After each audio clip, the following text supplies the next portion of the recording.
Go, Dave.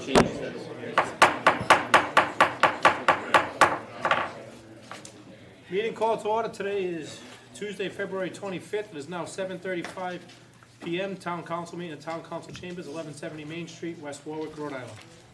Councilman Licciardi, Here. Councilman Messier, Here. Councilwoman Williamson. Here. Council Vice President D'Amico. Here. Council President Goslin. Here. There is a quorum. Discussion, action, vote of town council. Any matter on this portion of the agenda may be acted upon by way of topic discussion and action by the town council with a vote on the record to approve, amend, deny, or table the agenda item. At this point, I'm going to close the executive session that was held tonight, Tuesday, February 25th, that began at 6:30 PM. Under Section 42-46-4 and 42-46-5A2 of Rhode Island General Laws, Town Council will close the executive session that was held tonight to discuss A, the collective bargaining agreement with RI Council 94, AFSCME, ALF-CIO, West Warwick Town Employees Local 2045. B, 42-46-5A2 litigation, Diane Kelsey versus the Town of West Warwick et al. KC 2016-0776. And letter C, KC-2016-0244, New England Institute of Technology versus West Warwick. Second. Moved and seconded. Discussion. Hearing none. All in favor? Aye. Opposed? Ayes have it. Ordinance 2019-7, second reading, sponsored by town council, previously tabled. An ordinance amending the Code of Ordinances of the Town of West Warwick by adding thereto Appendix D, entitled Town of West Warwick Comprehensive Plan Update 2019. I'll move to take it off the table. Second. All in favor? I'm not sure it's on the table. It's not. We voted on it at our last meeting, so I don't believe it's on the table. Second reading. But, That's a second reading. hold on. Okay, so my question is, did we no, we didn't. We didn't. No, we had the first reading when we had the workshop, Yep. and we voted on it. Yeah, so this was never So previously tabled. this is not previously tabled, So can we just move it? yes. All right, I will move the ordinance. Second. Moved and seconded. Any discussion? Any public discussion on the ordinance? Hearing none. Take a roll call vote. Jay? Yes. Jason? Yes. Mary Beth? Yes, John? Yes. And I vote yes. Ordinance 2020-2, second reading, sponsored by Council President Goslin. An ordinance amending Article 1, Section 12-4, public intoxication, and Section 12-4-1, consumption and possession of alcohol in public of the Code of Ordinances of the Town of West Warwick. Move the ordinance. Second. Moved and seconded. I just want to have a brief discussion. Resident who are actually here in the crowd tonight called and spoke to me about this. I had him reach out to Al DiFiore, and me and Al have kind of been playing phone tag, but I want to look into this matter a little further before we, even though this is a second reading, I got to get some answers from Al, and Al's looking into some things that were brought up to him. So I'd like to table this if Okay. at all possible. All right, make a motion to table. I'll second it. All in favor? aye. Opposed? Ayes have it. Ordinance 2020-3, second reading, sponsored by Councilman Messier. An ordinance amending Appendix C, traffic ordinance of the town of the Code of Ordinances of the Town of West Warwick. Appendix C, traffic ordinances, location, Roosevelt Street, sign, no parking sign. Description, westerly side of Roosevelt Street from northern end of post office entrance to the intersection of Crawford and Brookside Avenue. Move the ordinance. Second. Moved and seconded. Discussion? Jay, is this? Yeah, but everything verbatim right here. Nothing really to add to it. Okay. Any public discussion on this ordinance? Hearing none, I'll take a roll call vote. Jay? Yes. Jason? Yes. Mary Beth? Yes, John? Yes. And I vote yes. Resolution amending the zoning district designation for AP 30 lot 17, changing the zone from C1 to R10 and permitting the use of the property for development of residential building. I actually will make a motion to table this. I don't believe we can have this resolution since the next ordinance is a first reading about the same thing. So it would be odd for us to do the resolution before the ordinance is actually passed and we would have two readings? In this instance, the resolution doesn't carry the weight of the ordinance. The resolution is just a collective opinion. So it's either one or the other. Doesn't really make a difference because he can't do anything until the ordinance passes 20 days after the second reading if it passed anyway. So I would again make the motion that we just table that. No objection, Mr. Williamson. Well, at the second reading, we'll deal with the map and the ordinance. Yes, I'll make a I'll motion. second. Second. All in favor? Aye. Aye. Opposed? Ayes have it. Ordinance 2020-4, first reading, an ordinance amending the zoning map of the Code of Ordinances of the Town of West Warwick. Petition was filed by Padula Builders and Arthur C. Karen with the Town Council of the Town of West Warwick requesting an amendment to the zoning map of West Warwick, AP 30, Lot 17, changing from C1 to R10. Move the ordinance. Second. Moved and seconded, discussion? Mr. President, may I? Just come on up to the mic, and state your name and address for the record. Attorney Thomas Cronin, Nolan Bernero Cronin Farrar, 1070 Main Street, Coventry, Rhode Island, for the applicant and owner. The council may recall that in December, I was before you introducing this zoning map change and ordinance change. This council referred that matter to the West Warwick Planning Board, who heard the matter in early January and made recommendations, which I believe are available to the council. It is a single lot, so I won't go on and on, but if the council will indulge, I'll give them a brief refresher on what I'm here to discuss. So 511 East Greenwich Avenue, Plat 30, Lot 17 is 8.93 acres on East Greenwich Avenue. It currently has a single-family home in the northwest corner of the property. East of the property on East Greenwich Avenue are two single-family homes. West on East Greenwich Avenue is a single-family home. And north across East Greenwich Avenue is a residential development. And south of the property is vacant land adjacent to the Cox Communications property. Not currently used for parking or buildings or anything else, just vacant land. The problem with this nice lot is that it's divided into two zones.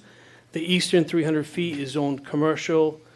Industrial, it's about 1,013 square feet. The western remainder of the lot is zoned residential. It's got about 775 feet of frontage and about 275,000 square feet, and that's zoned R10. We have petitioned the town council to change the zone of the entire lot to R10. So we're seeking to change that approximately 25 to 30% of the lot, which is zoned commercial, to residential, and to go forward and use it for residential purposes. The planning board has supported that proposition with their recommendation. The purpose of the zone change, and the reason why we want it to be all residential, is that to purchase the property, we need to obtain title insurance and some financing. And it's important to the title company and to the banks that we're not going to attempt to use commercial property for residential purposes. So we need to clarify these issues.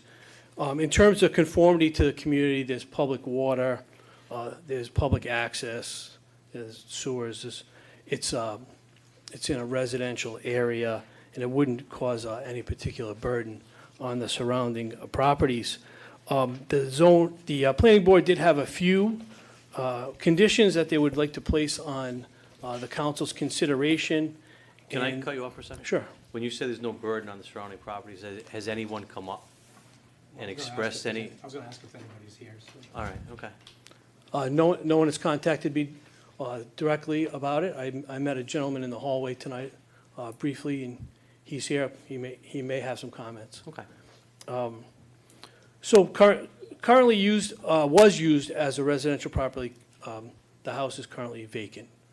So I'm seeking to change that 25 to 30% of the property from commercial to residential to unify the zoning of the lot to R10. I'll entertain any questions or specify those conditions of the planning board if you'd like. Any questions for Attorney Cronin? Mark, do you have any concerns with this? The proposal did go to the planning board. It received a positive recommendation from the board, which I believe was forwarded to the council. Several stipulations on that. One of the main stipulations was that if there was any proposal for multifamily development, it would have to go back to the planning board through the process and to the zoning board. There is some wetlands on the property, so there are some sensitive areas.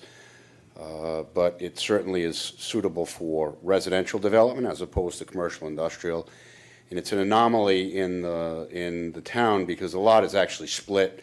It's surrounded by residential development, and for some reason, a strip of the property is zoned commercial industrial, although you couldn't use it for commercial industrial. It just isn't adequate. Did somebody try protecting the land at one time? I'm not sure what happened. I don't know the history of the property. I think it might be some residual from when the town rezoned the property to the rear of it for business park. I think this might have been an oversight or something. It's just incongruous with the zoning on the street. Well, the question I have is, sometimes when they put new developments in, sometimes and this could be many years ago, that stipulation was they were never gonna develop that land, and has that research taken place? Well, we look at the deeds of the property, and I didn't see anything to that effect. Any other questions? Any public on this matter? Anybody here that received the letter would like to speak? I had to introduce myself. I received the letter. I figured out what did I do wrong. I'm getting a certified letter. You're all right? But I'm okay. I live right across the street from 500 East Greenwich, the condo development. Okay. And I would love to see this property developed in some fashion, whatever they have in the future. It couldn't be better than a plus for the whole area. Thank you. Thanks. With that being said, no other comment. Roll call vote. Jay? Yes. Jason? Yes. Mary Beth? Yes. John? Yes. And I'll vote yes. Thank you. Minutes of the previous meeting resolved that the minutes of the February 4th, 2020 Town Council meeting, February 4th, 2020 executive session, February 11th, 2020 Town Council special meeting are hereby accepted. Move the resolution. Second. Moving second. Any discussion? Hearing none. All in favor? Aye. Opposed? I'm not opposed, I'm just not voting, I wasn't here at the last meeting. Okay. 4-0.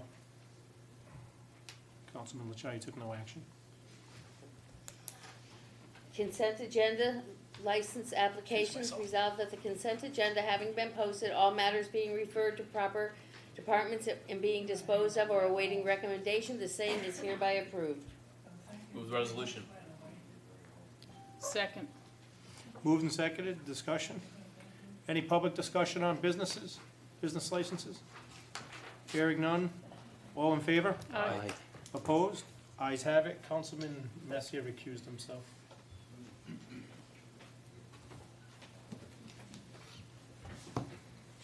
If you're here for any license that was on the agenda, there's plenty of them here. They've all been approved. Pending police, fire, and tax office, tax collector's office. Cancellation of taxes, resolved that the attached cancellation in the amount of $262.27 presented to the tax assessor for approval of the town council in accordance with Article 25, Section 5 of the West Warwick Code of Ordinances is hereby approved. The original list is on file in the office of the tax assessor. Move the resolution. Second. Moving second, any discussion? Hearing none, all in favor? Aye. Opposed? Ayes have it. Okay.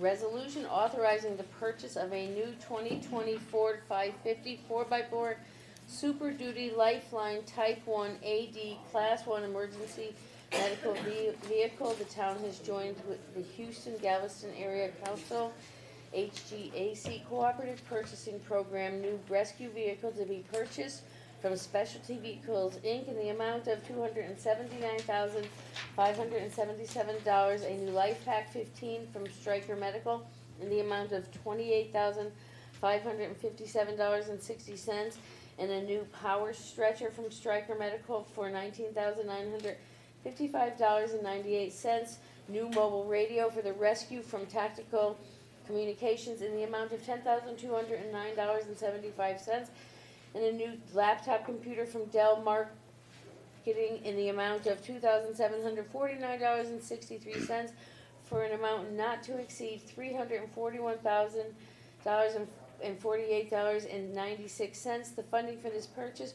will be through a 4-year lease agreement. The lease will be paid from the rescue equipment expense account 1-804-008040-5800, sponsored by Council President Goslin, previously tabled. Make a motion to move it off the table. Second. Moved and seconded, all in favor? Aye. Make a motion to move the resolution. Second. Is there enough information here now? I mean, Yeah. Chief, how you doing Oh, tonight? I'm doing well. How are you doing? Good. Okay, so, yeah, the rescues actually bring in, on average, about $1.2 million to the community each year. The rescue that we're replacing is going to be 5 years old by the time we get this new rescue. They're going 24/7. They, really need a new rescue. What happens to the old rescue? It'll be put in reserve. So our reserve rescue right now, they just put a new gasket around the head. That is extremely tight. That needs to be retired. So that's a 2010. The one that we're replacing is a 2015. I know those sound new, but when the vehicle's running around the Right. clock, it wears. So what happens to the retired? Like you're losing a rescue overall. Where does it go? Yes, Like, do so- we generate any income from that? We'll look to generate some income from that. So And that'll go we- back we to the can sell rescue it. fund? It will go back into the fund yes, Just out of curiosity, yes. we joined the Houston Galveston, so Yeah, do so we, that- do we just try to find these all over, or how does that work? So it's a buying group. You didn't have to go on a trip down there, did you? Oh, Chief? no. All right, just checking, okay.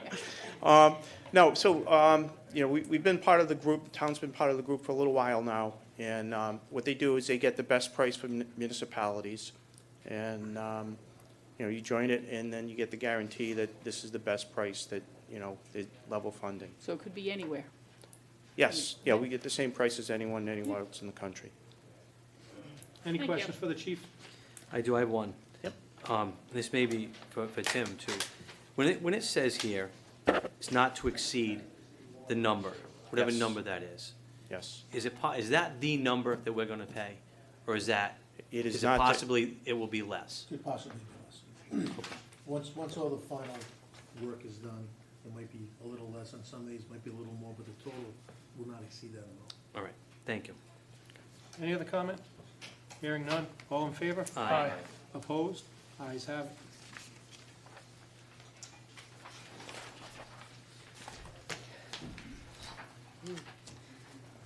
Resolution authorizing the Director of the Department of Public Works to purchase a 2-ton asphalt hot box and recycler not to exceed $35,000, sponsored by Council President Goslin. Ward 1 road bond remaining funds $10,000. Ward 2 road bond remaining funds $10,000. Ward 4 road bond remaining funds $10,000. DPW budget line item 1290-5300 supplies and expenses $5,000. Move the resolution. Second. Moving second, discussion. Don, before you go any further, before you get into your explanation, because you called 3 of us, and I know you asked us about our road bond money, Yeah. but we received an email from Kristen earlier this week about who has road bond money available.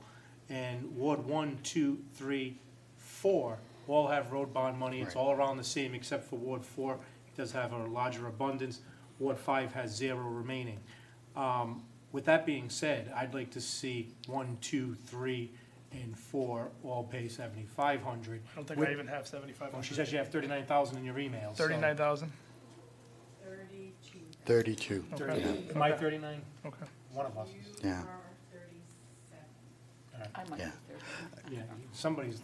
Yeah, but- the but again, information I had He's in was- the same ballpark as us. Right. And I know one of my discussions I had with you was with our budget this year, especially with the way it's going between being shorthanded and no snow, that we might have some extra cash in there at the end of the year, that you reimburse that road bond money back to the council if that happens. So, that's something, but I'd like to make an amendment to this, that 1, 2, 3, and 4 are all at 7,500 instead of 10,000. I'm more than agreeable on And that. I'd like to, I agree with Council President Goslin. Yeah, I'm for giving the 7,500. It's for Ward 4 and road bond, but I want to have a stipulation that we will get that money back at the end of the year. Because, it's obviously going to be a surplus, no question. But I'd like that in writing. If you'd like to amend a resolution to put language into that, that would be certainly fine. I would, yes. So we'll make 2 amendments. Well, before we make any amendments, John, give us your information on this. Okay, if you look at the agenda, you'll see I'm on for the next 4. So I'm going to hand out one packet to everybody. Thank you. Everything in it, Thank you, Don.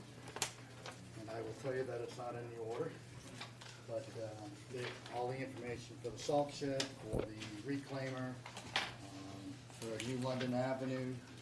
Thanks.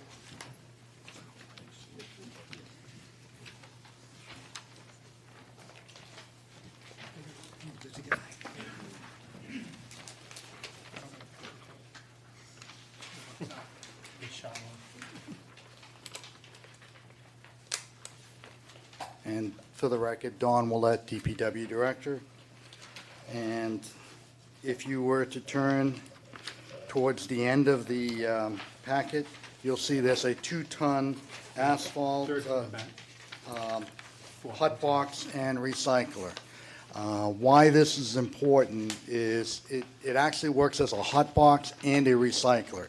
So if we're out there and we're doing potholes, for example, to do the pothole properly, you need to cut the old stuff out. You actually have to saw cut it out, and dispose of the old asphalt. Well, the old asphalt can go actually right into the hopper.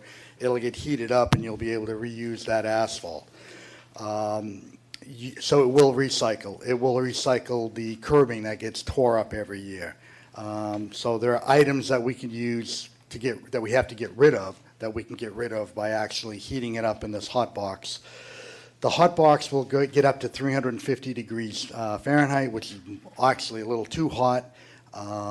And the nice thing is that it'll hold 2 tons of mix.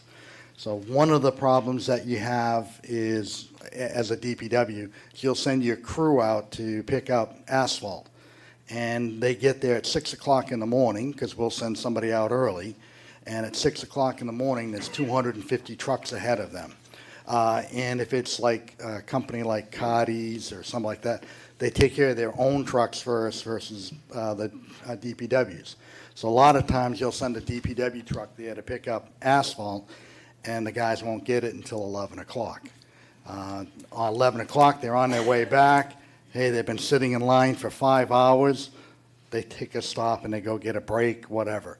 By the time they actually get to the point where they're willing to turn around or able to turn around and start filling holes and doing work, you're getting to the point now where you've got maybe 2 hours that day without paying overtime. In the past, you'd have to use up all that material, and you'd have to pay the overtime for 6 or 7 hours to get rid of everything that's in the truck.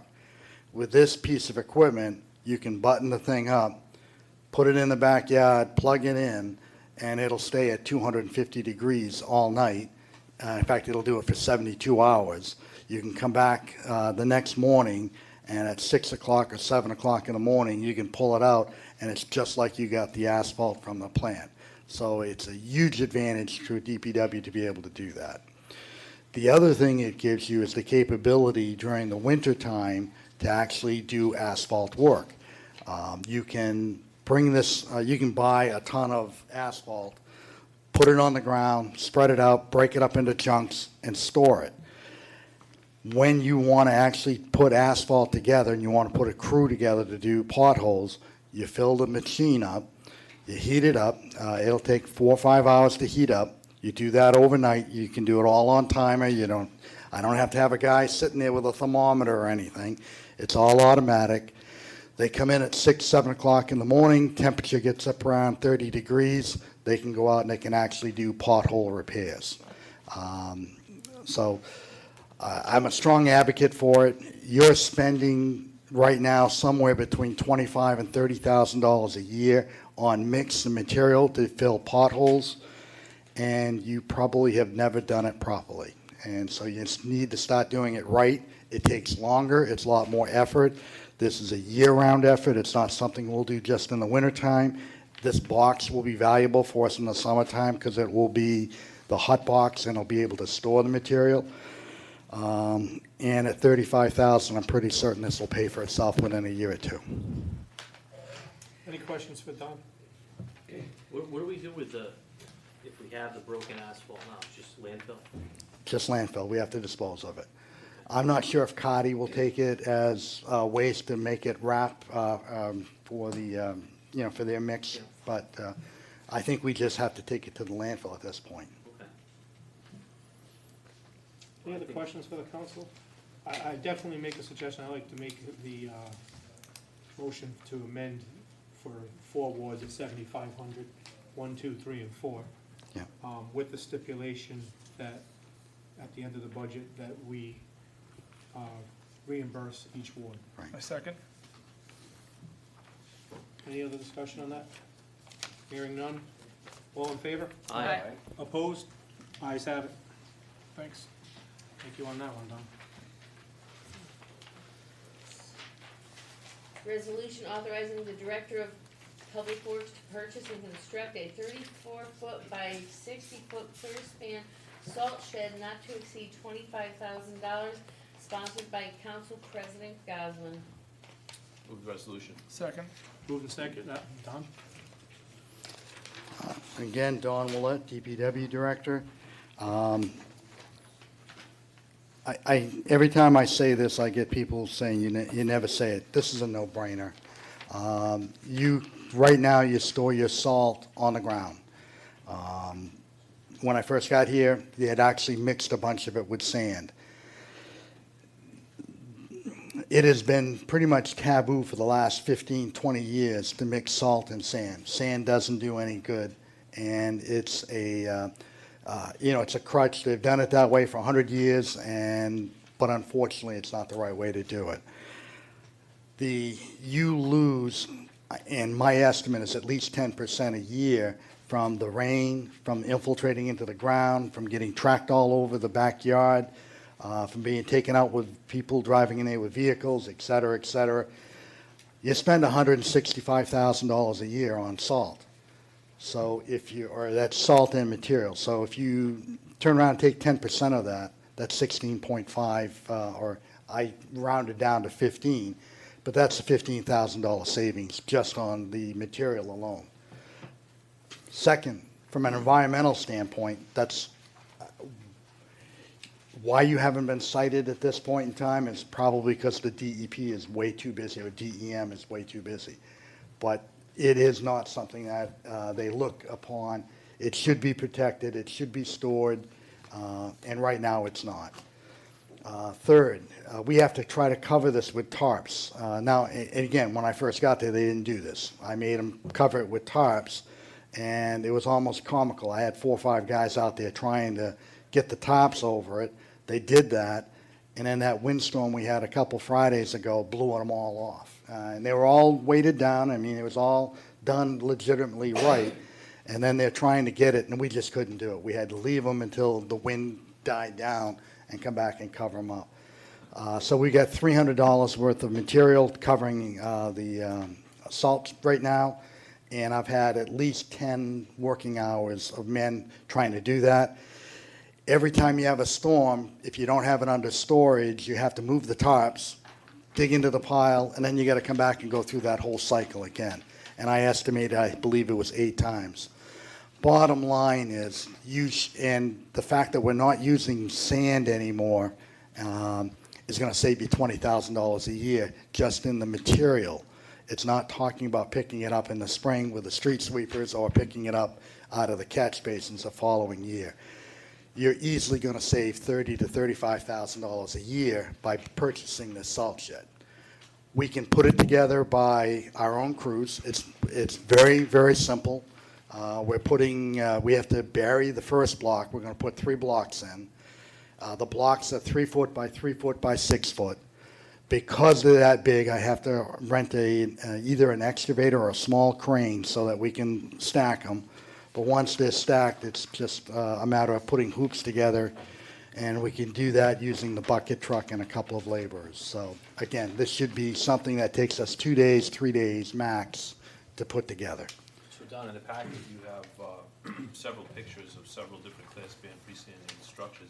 Yep. And then you have one highlighted at 8,600. That's the one that we're going to purchase. It's 34 feet by 60 foot, which is almost exactly the size of the salt pile that we have right So- now. So even though this says not to exceed 25,000, it's only going to cost 86,35. Oh, no, That's it's, just part of it. you have to look at the whole estimate.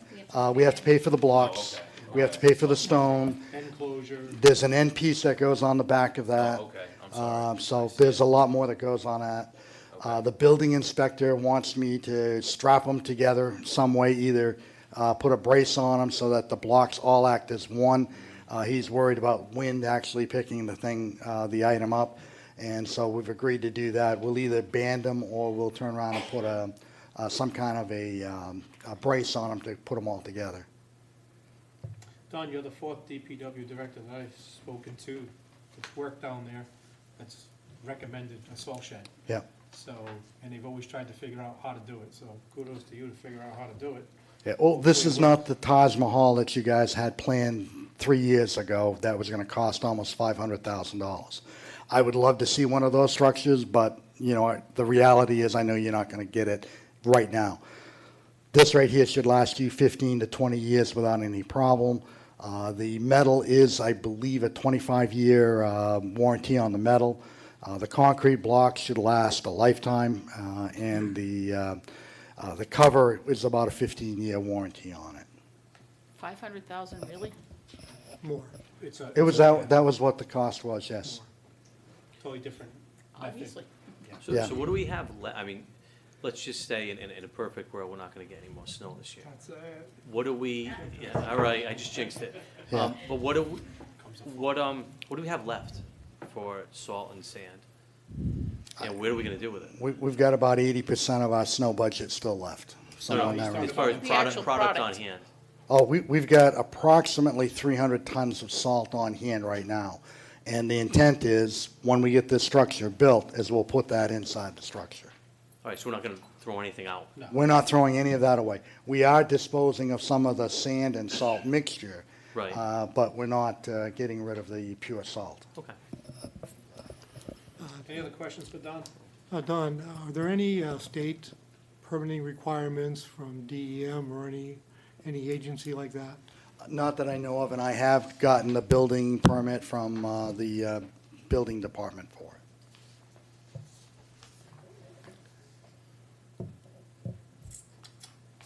Any other questions for Don? That being said, all in favor? Aye. Opposed? Ayes have it. Resolution authorizing the Director of the Department of Public Works to purchase and construct materials to install an under-drain system on New London Avenue not to exceed $42,000, sponsored by Councilwoman Williamson. Move the resolution. Second. Discussion, Don? Again, New London Avenue, as you all know, is a problem. We have groundwater. It appears to be groundwater. Everybody thinks it's groundwater. It is actually a problem that I found records back to 1988 that has been a problem up there. And so all we're talking or proposing to do is to run a couple of structures up and to run a 12-inch ADA pipe perforated. And as long as I can bury that pipe at least a foot on top and a foot on bottom, I should be able to, well, it will be H20 loaded, which means you can drive an Abram tank over it and it won't crush. And so the intent is to do a 3-foot by 3-foot trench, put the pipe in, and then bury it in 3/4 inch stone, and compact it, and then pave over it later this spring. Bottom line, will this solve the problem? I'm amazed that you have the problem there, the fact that you've had a water line and a sewer line installed. Had they put the proper bedding material, and again, I'm not trying to call them out, this was done 20 years ago, but if they had put the proper bedding material in, that should have wicked all the stuff to the bottom of the hill. It's not doing that. From a flow standpoint, what you have coming out of there is just a couple of gallons a minute.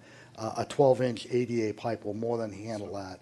And would there be a concern that the water will come out somewhere else now, though, or no? It should not. I mean, we're actually trying to drain the groundwater at that location.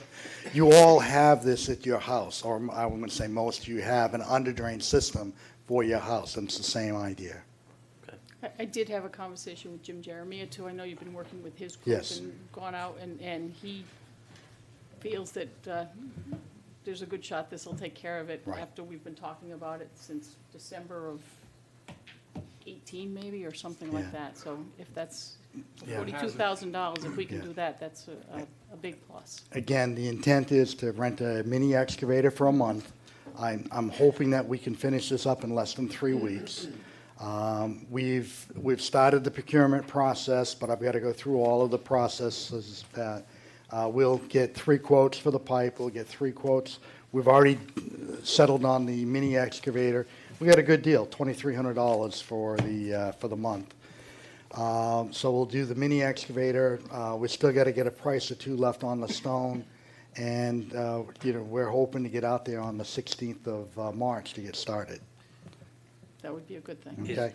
Is the plan to close the road during that time period? No, fully, we're going to work on the golf course side, and we're going to stick as close to the curbing as we can. That road's plenty big enough. We will have police detail. You'll see that there's an estimate for police Yeah. details. And we've got barrels. We just purchased blinking lights to put on the barrels.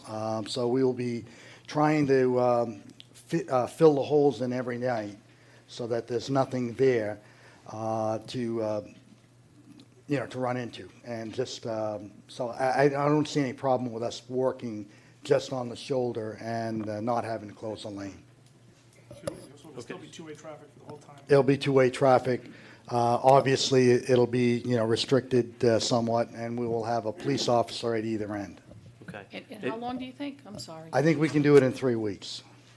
Ernie, is there any way to get a hold of the superintendent and just let her know when this project's going to start? Because that's a main travel road to the high school.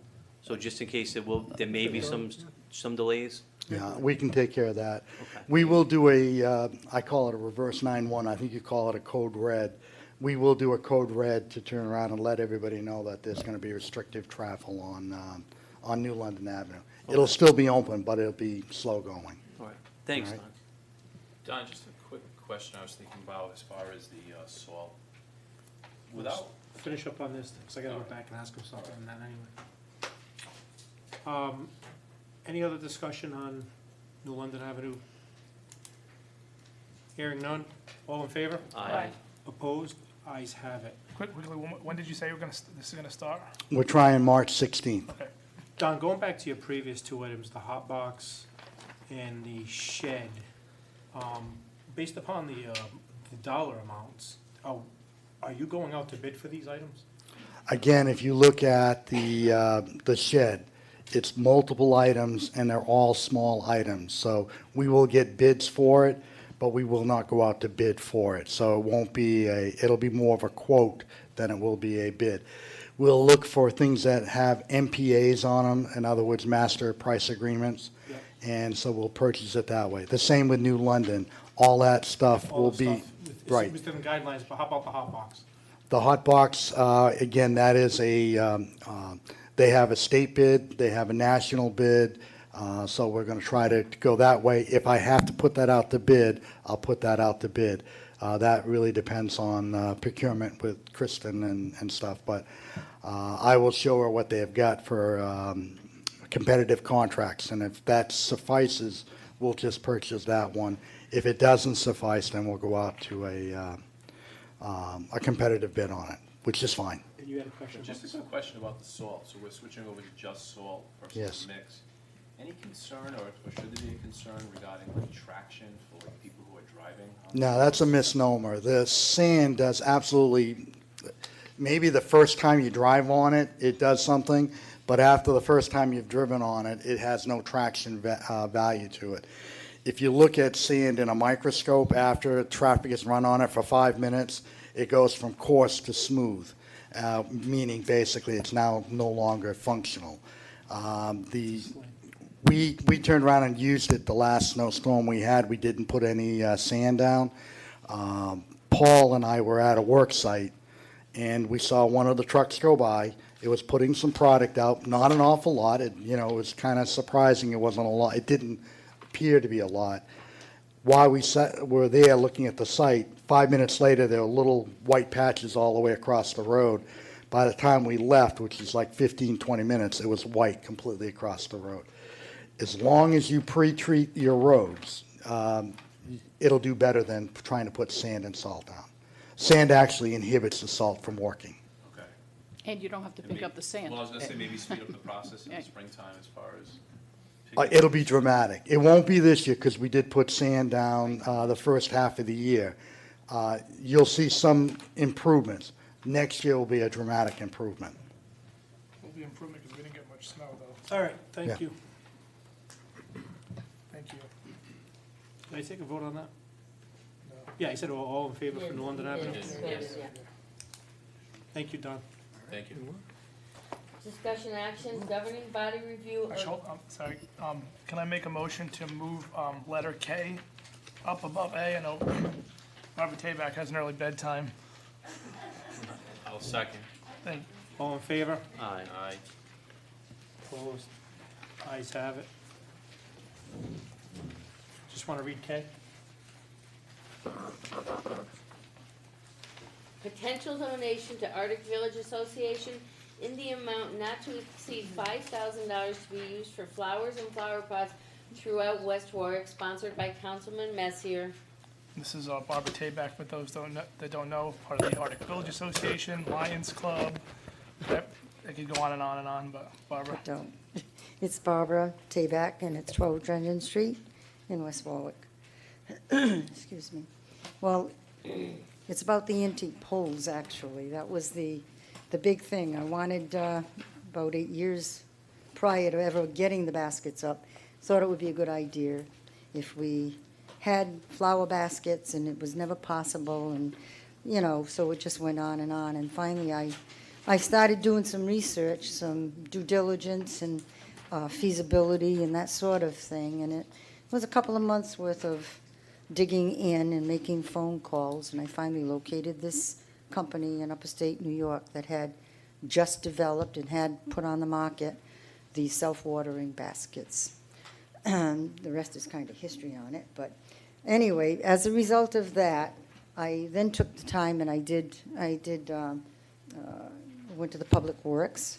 John D'Amico went with me, Stan was also with me, and we spoke with the manager at that time to see if it was possible and hours that it would take and all that sort of thing, which was pretty minimal.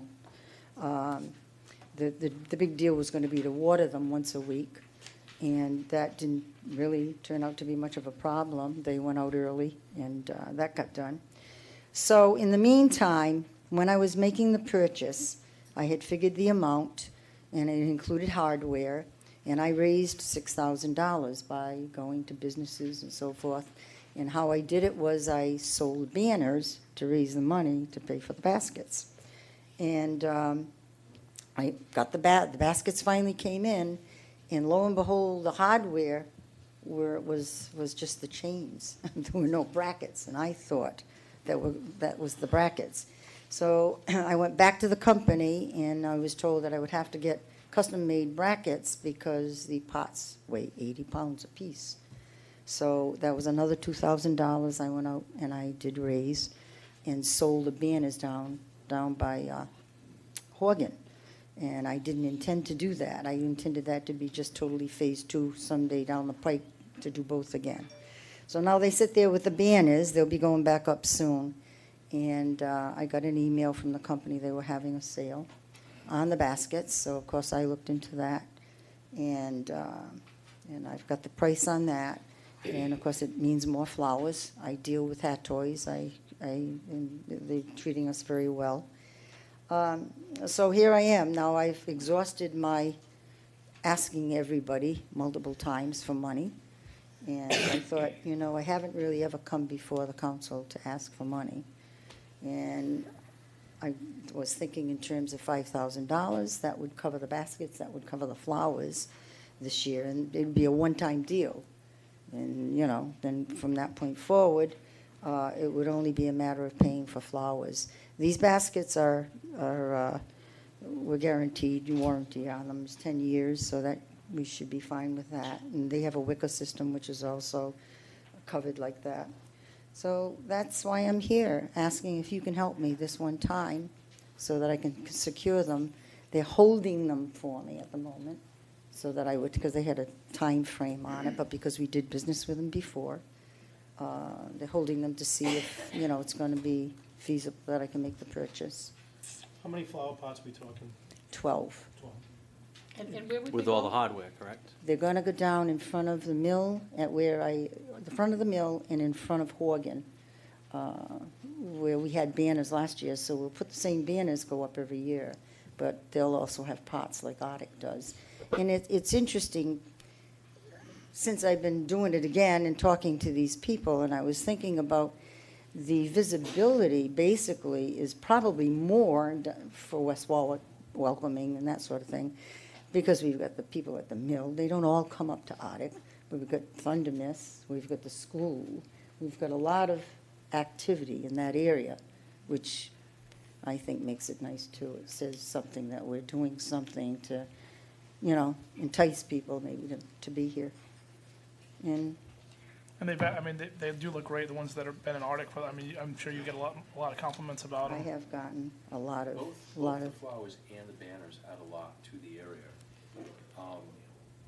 I would go as far as even saying at some point during budget, maybe this should be considered as a line item. Because when you're thinking about the beautification of the Arctic area and trying to entice businesses into the area, it's something that should be considered. AVA works extremely hard. We don't donate anything to No, the AVA. nope. And if we want to keep these things going, like everyone loves, the Christmas tree lighting. Yeah, because the Chiefs the Arctic Village, they self-fund where the lights that you put up at Christmas, the snowflakes, the lights around the tree. And these are private donors, but those donors could go away. Barbara, I give you a lot of credit for everything I you do. I know appreciate we've had that. many Thank you. conversations about your goals to improve what the town looks like, and as people travel through town. And although you're going towards Horgan this year, maybe Crompton next year possibly. It's only if you have antique poles now. This is what we're dealing with. All right. Yeah, do you have any antique poles, Jay? I don't know. Is that I have good? no No, idea. come on, give me credit. Give me but credit here. I'm for this. I have a question on, all right, now, to me, this could be considered passive recreation, aesthetics. Can we use 1721 money for this? Because 1721 money deals with recreation. I don't know if it's defined as playground, parks. I have to ask Kristen that one. Is 1721 defined as anything? It's open space. So would this be considered recreation? That'd have to be researched. Right now, you couldn't give Well, an answer. I mean, if it's an interpretation, my interpretation, this is a passive recreation. It could be like bird watching. Doesn't have to be inside the lines, doesn't have to be playing on a playground. Some people might have a different interpretation of that. Recreation could mean dog walking, walking your dog on the sidewalk, looking up, welcome to West Warwick. Either way, I'm for it. I just want to know if we could utilize that 1721. The only question I have, and I'm gonna ask Don this, and I did bring it up to Barbara, her and I had a conversation last week. Are we able to fulfill and maintain those additional 12? We should be able to. Again, Come on.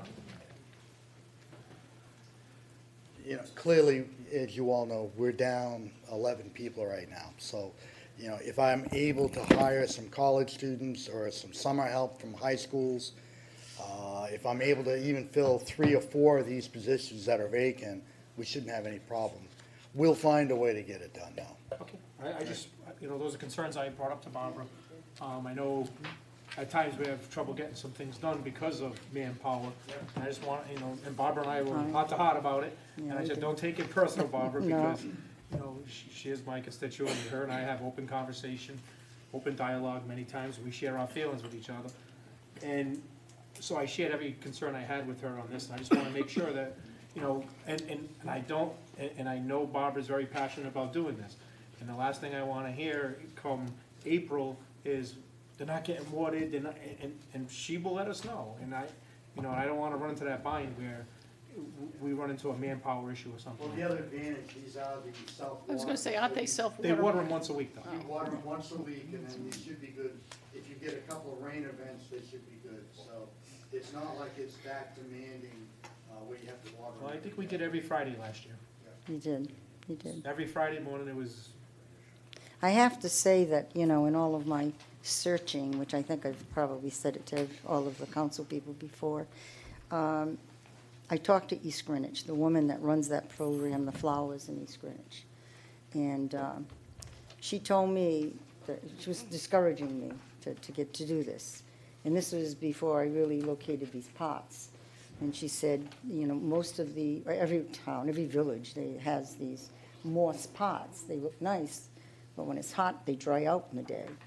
And she said it's so expensive because they have to pay for the watering every single day, double time, triple time, holiday weekends. And she said, you really have to consider that. So I felt like it was a real bonanza when I found these pots. They were more expensive. They were expensive up front for the pots, but. So I guess my question, and I am, I am for it as well. I don't like the donation word. We're not in the business of giving donations. And I don't know if there's another way to pay for this. Well, 17, Well, I'm serious, 1721. Well, Who makes and that also- decision? So, you you know- authorize Kristen to purchase the pots. exactly The- right. the- So Pots to again, Arctic we are, Village. You I- can, well, I was going to say, you can actually write the check to the company to pay for those pots. I asked that question. They know, you'll see where they say it's the Arctic Village Association, blah, blah, blah. I am concerned don't about, think so. well, I'm concerned about being in the business of giving donations. We've talked about that a lot. And I know this is a little bit different because it is, Involving part of the vision of what we're trying to do. yeah. absolutely, Yeah. there's no doubt about that. So that concerns me. I think we should find a way to pay for it, but I'm not so sure donation is the way to go. Deep into Was the it. solicitor, Deep into Well, there's a couple of things. One, if the town's gonna get involved in it, the town's gonna do the work. You have people who are going to probably grieve if someone else does the work, so. we've already put up pots, we're not gonna. No, I'm just trying to tell you that in the, They've been, and I'll say this right out, DPW has been very cooperative with helping us put those pots up, even the very first time, the hardware and whatever else. And they've been very cooperative with watering them, so. well, hopefully that stays true going and forward. Hopefully it does. All I'm saying is that you could have some issues going forward with that particular part of it. The other part of it is, the councilwoman's right. Nothing against you, No, no, obviously, no, I because you do a great understand that. job. You're gonna have a line out the door, people with their hands out asking for $5,000, and when do you say no? The issue you're looking at regarding passive recreation, bird watching and things such as that, that might be the way to go, but we'd have to take a look at it to see that there's not any type of precedent that has been set by the historical use of that money, because when developers come before planning, they're usually told that you're giving us money for open space for recreation, which is normally a playground, not bird watching or dog walking. I can, all right. I'm just trying to make sure that, because, know. I can disagree and with you. when it's been used in the past, and when that fund has grown, it's always been for that one particular use. So there's a couple of things. My suggestion would be is that you treat it as a donation. Any monies that would be donated from the town to the group, there would be a check from the town to the group, and the group could do it, if you approve the donation. However, if you do that, again, same thing happens every Christmas when that select group of individual entities comes forward asking for money. What's the timing on this? You said they're on hold. How long will they Yeah, hold? they're on hold right now. And how long will they hold them we- for? I put, we're gonna put a deposit on them, and then they'll let me make payments or do But are whatever. they on I'll figure hold that out. for the rest of this month? Yeah, oh, Or yeah, next yeah, month? Well, next Yeah. month is, that's No, Friday. because they have to be, yeah, Oh, yeah. we have to move on it if we're gonna put plants in When do you need the, them, when do you need the you answer, know? Barbara? Yesterday? Well, yeah, Yeah, really, probably. but I mean, Well- the truth is, I mean, at least a couple of more weeks, I would have to know something for sure. Their group can contract with the vendor. That's not a problem. And Right. regarding payments, I'm assuming you get into some type of I payment schedule. can arrange But at the end something. of the year, you're looking to reimburse your organization's funds to the Exactly, tune of $5,000. exactly. So that we have that, you know, I've got Earth Day coming up soon too, which is, you know. is another I guess I consideration. would recommend that you contract with them, and I imagine somehow we can get the funds raised. Again, I am not Well, for, that's, I will, for that's what not I'm being saying. We do have a meeting, donations. we do have a meeting in There's 7 days. There's a meeting next Okay. Tuesday, Okay, so. so what would be a suggestion of how to put it on the agenda next week then? It's still a requested donation from, Well, maybe not, we'll see. Yeah. But- It is- but- gratuity. yeah. We are a nonprofit too, if that Well, makes any that difference. would be part of, It right. would be a Makes, yeah. requirement, obviously, but I assume. Because how much time do it, because I mean, the agenda is gotta be in, Thursday. yeah, so we have. Wednesday at noon. But it can be, the item can be there, and if we need, so if you, I would recommend that you Make some arrangements. make and- some arrangements to Okay. get those pots, and I'm sure we can find whether we go out and solicit from other people we know, or however we do it, but, again, I I am not, appreciate I'm that. not in favor of the council being in the business of giving donations to nonprofits other than the ones that we have traditionally. I like your idea about it being a line item, I'm okay with I that, think but it that's should be not on- how it is I this think year. it should be ongoing. Yeah, Yeah. I agree with that, yeah, I do, I agree with that as That's well. something else to discuss. Don, you got a suggestion? I actually put that in my budget for next year. Perfect. Well, that was something I was gonna say, maybe that's part of DPW budget. I actually had a beautification in trees, $5,000 line item. So Whether let me it ask you- passes or not, that's still, Yeah, Let me ask you a question, Barbara. If, let's say it's in the budget, and our budget comes into play if it passes, July 1, Yeah, could the organization fund upfront or whatever, however, and then when the budget passes in July, if it passes in June, that it comes to you July 1st, possibly, of that way? Would that be an issue? Because now it'll be in our budget no, I as a understand. line item for beautification. I think that could be done. I do think that could be done. I could speak to the treasurer. We And can look at that. So without delving too much, is your fiscal year the same as the town's? no, Does it start January 1st? so Thanks. should be good. Should be. So if that's, if that's It's the a big case, then we're word, gonna should. go, if that's the case, then we're gonna go that route, whether we don't even need to put this back on the agenda, correct? not a bad idea to have it on the agenda anyway. Okay. Yeah. Might be a change of mind, might be something else going on. too. We may come up with a different solution. Correct. Okay, let's table this and we'll, Don't table it, just we have a discussion. no We'll action. Take no action, Yeah, we're gonna we'll take discuss no it action next, for let's put it now. on the agenda next week. I would secure those Okay. if I were you, Thank you, though. Barbara. Thank you. Donation Yeah. again? Yeah, and you can Yeah, well, just make no, sure we'll it's see. towards the, Request? yes, and can you also Thank you, make sure, Barbara. can you also make sure that Thank we're you. at the beginning of the discussion for that item? Don't put it towards the bottom, because when we get to that item, we don't wanna be here till 10 o'clock for Barbara. Thank you, Barbara. Hold on. Governing body review of Edward Byrne Justice Assistance Grant Program, FY 2018, local solicitation application sponsored by Council President Goslin. Chief, how are you? Good evening. Thank you. So this item and the next item are both essentially identical. West Warwick participates in receiving federal money on the Byrne JAG grant. One of the requirements for that funding application is that we need to advise our governing body and notify the public that we're receiving the money. So this is talking about fiscal year 18 and 19 federal funds, and this was held up due to a lawsuit by some sanctuary cities.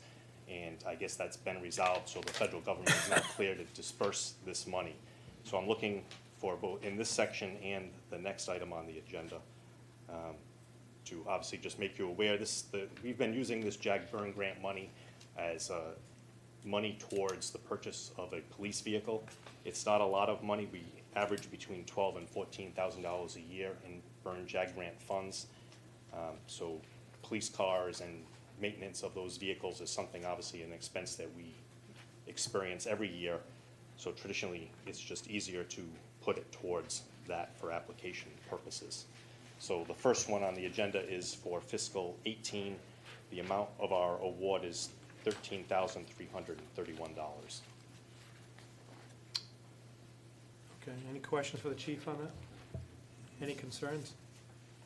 And this will, every year that will continue, is this?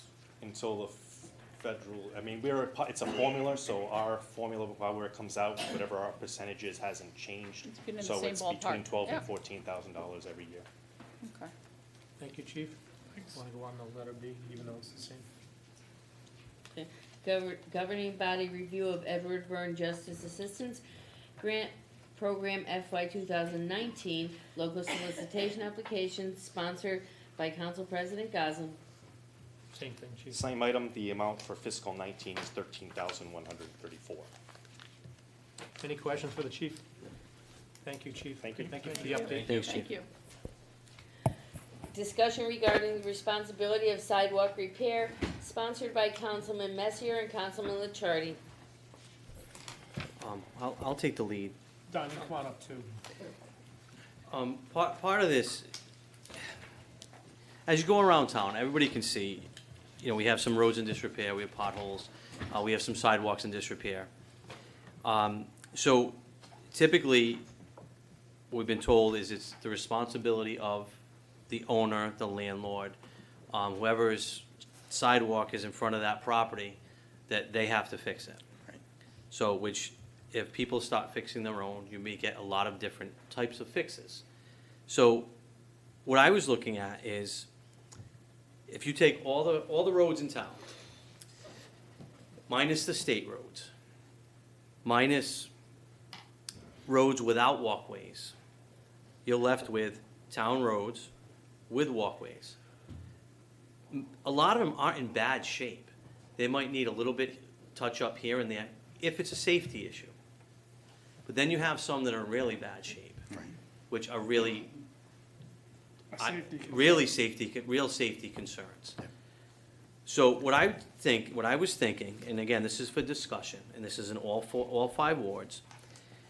You have a winter like this year. It's a bonus winter. We've had no snow. What if we? It's twice you said that tonight. Have I? Jinx. What if we have, maybe for next year's budget, couple the snow budget you have with, and this is just an idea, I mean, couple the snow budget with a sidewalk repair program. So what we could do is now identify the sidewalks that need repair based on your recommendation for safety. And then we have a season like this where we didn't spend all the money in the budget, we have a lot left over. We could just chip away at those walkways and start fixing the safety issues. It beautifies the town. It makes it so everything is uniform. So you're not going out and putting a patch on yours that's concrete. I'm saying I don't want to spend concrete, I'll do asphalt. You're going out not knowing what you're doing and making it worse than what it is. That happens a lot with me, but yes. But there's so many different variables in place. And I think it would be a good thing for the people, because the people have approved the budget. And if there's money left over in the budget, I feel it should go, it's not gonna go back into their pockets, but it should go back into the areas that they see. And maybe people at that point are gonna look at the employees a little bit differently. There are Just some a thought. sidewalks that are not even an aesthetic issue. There are a couple. I think I've only requested one sidewalk repair, and that was when Dave Lombari was still here. And we literally had a sidewalk that had come up from some work, and it was like this, and it was a safety concern. That was the only one we ever repaired. I mean, to me, if it's a safety concern, that's a difference than if there's like a nick off the side of it, you know? It's my opinion, but. No, I know Carson Street is one of mine, that, and Gulf Avenue has been another one. Areas that have had sidewalk issues. But we've unable to fix them because it's the homeowner's responsibility. So, you know, everybody keeps going back saying it's in our ordinance, it's in our ordinance. I can't seem to find that ordinance. I couldn't either. But I do have. 16-20. I think you're wrong, because, you know, then I had Paula go in and look for the ordinance for me also. Okay. And the last thing I have, and when you saying, what's the year, 2000, well, just give me the ordinance. 16-20. No, this isn't 16-20. This is when Councilwoman Bolger and Councilman Zarella were in place. That's the last ordinance that I found. So I'm not sure if you have an approved ordinance. I Per se, took it 'cause off it's the not in website. It's not in the book of Yeah. ordinances in the clerk's office. It's not there. Okay. And the only one I have, like I said, it's not even an ordinance. It's a proposed sidewalk repair ordinance before they even put ordinances in place. And it's signed by George McKenna. Yep.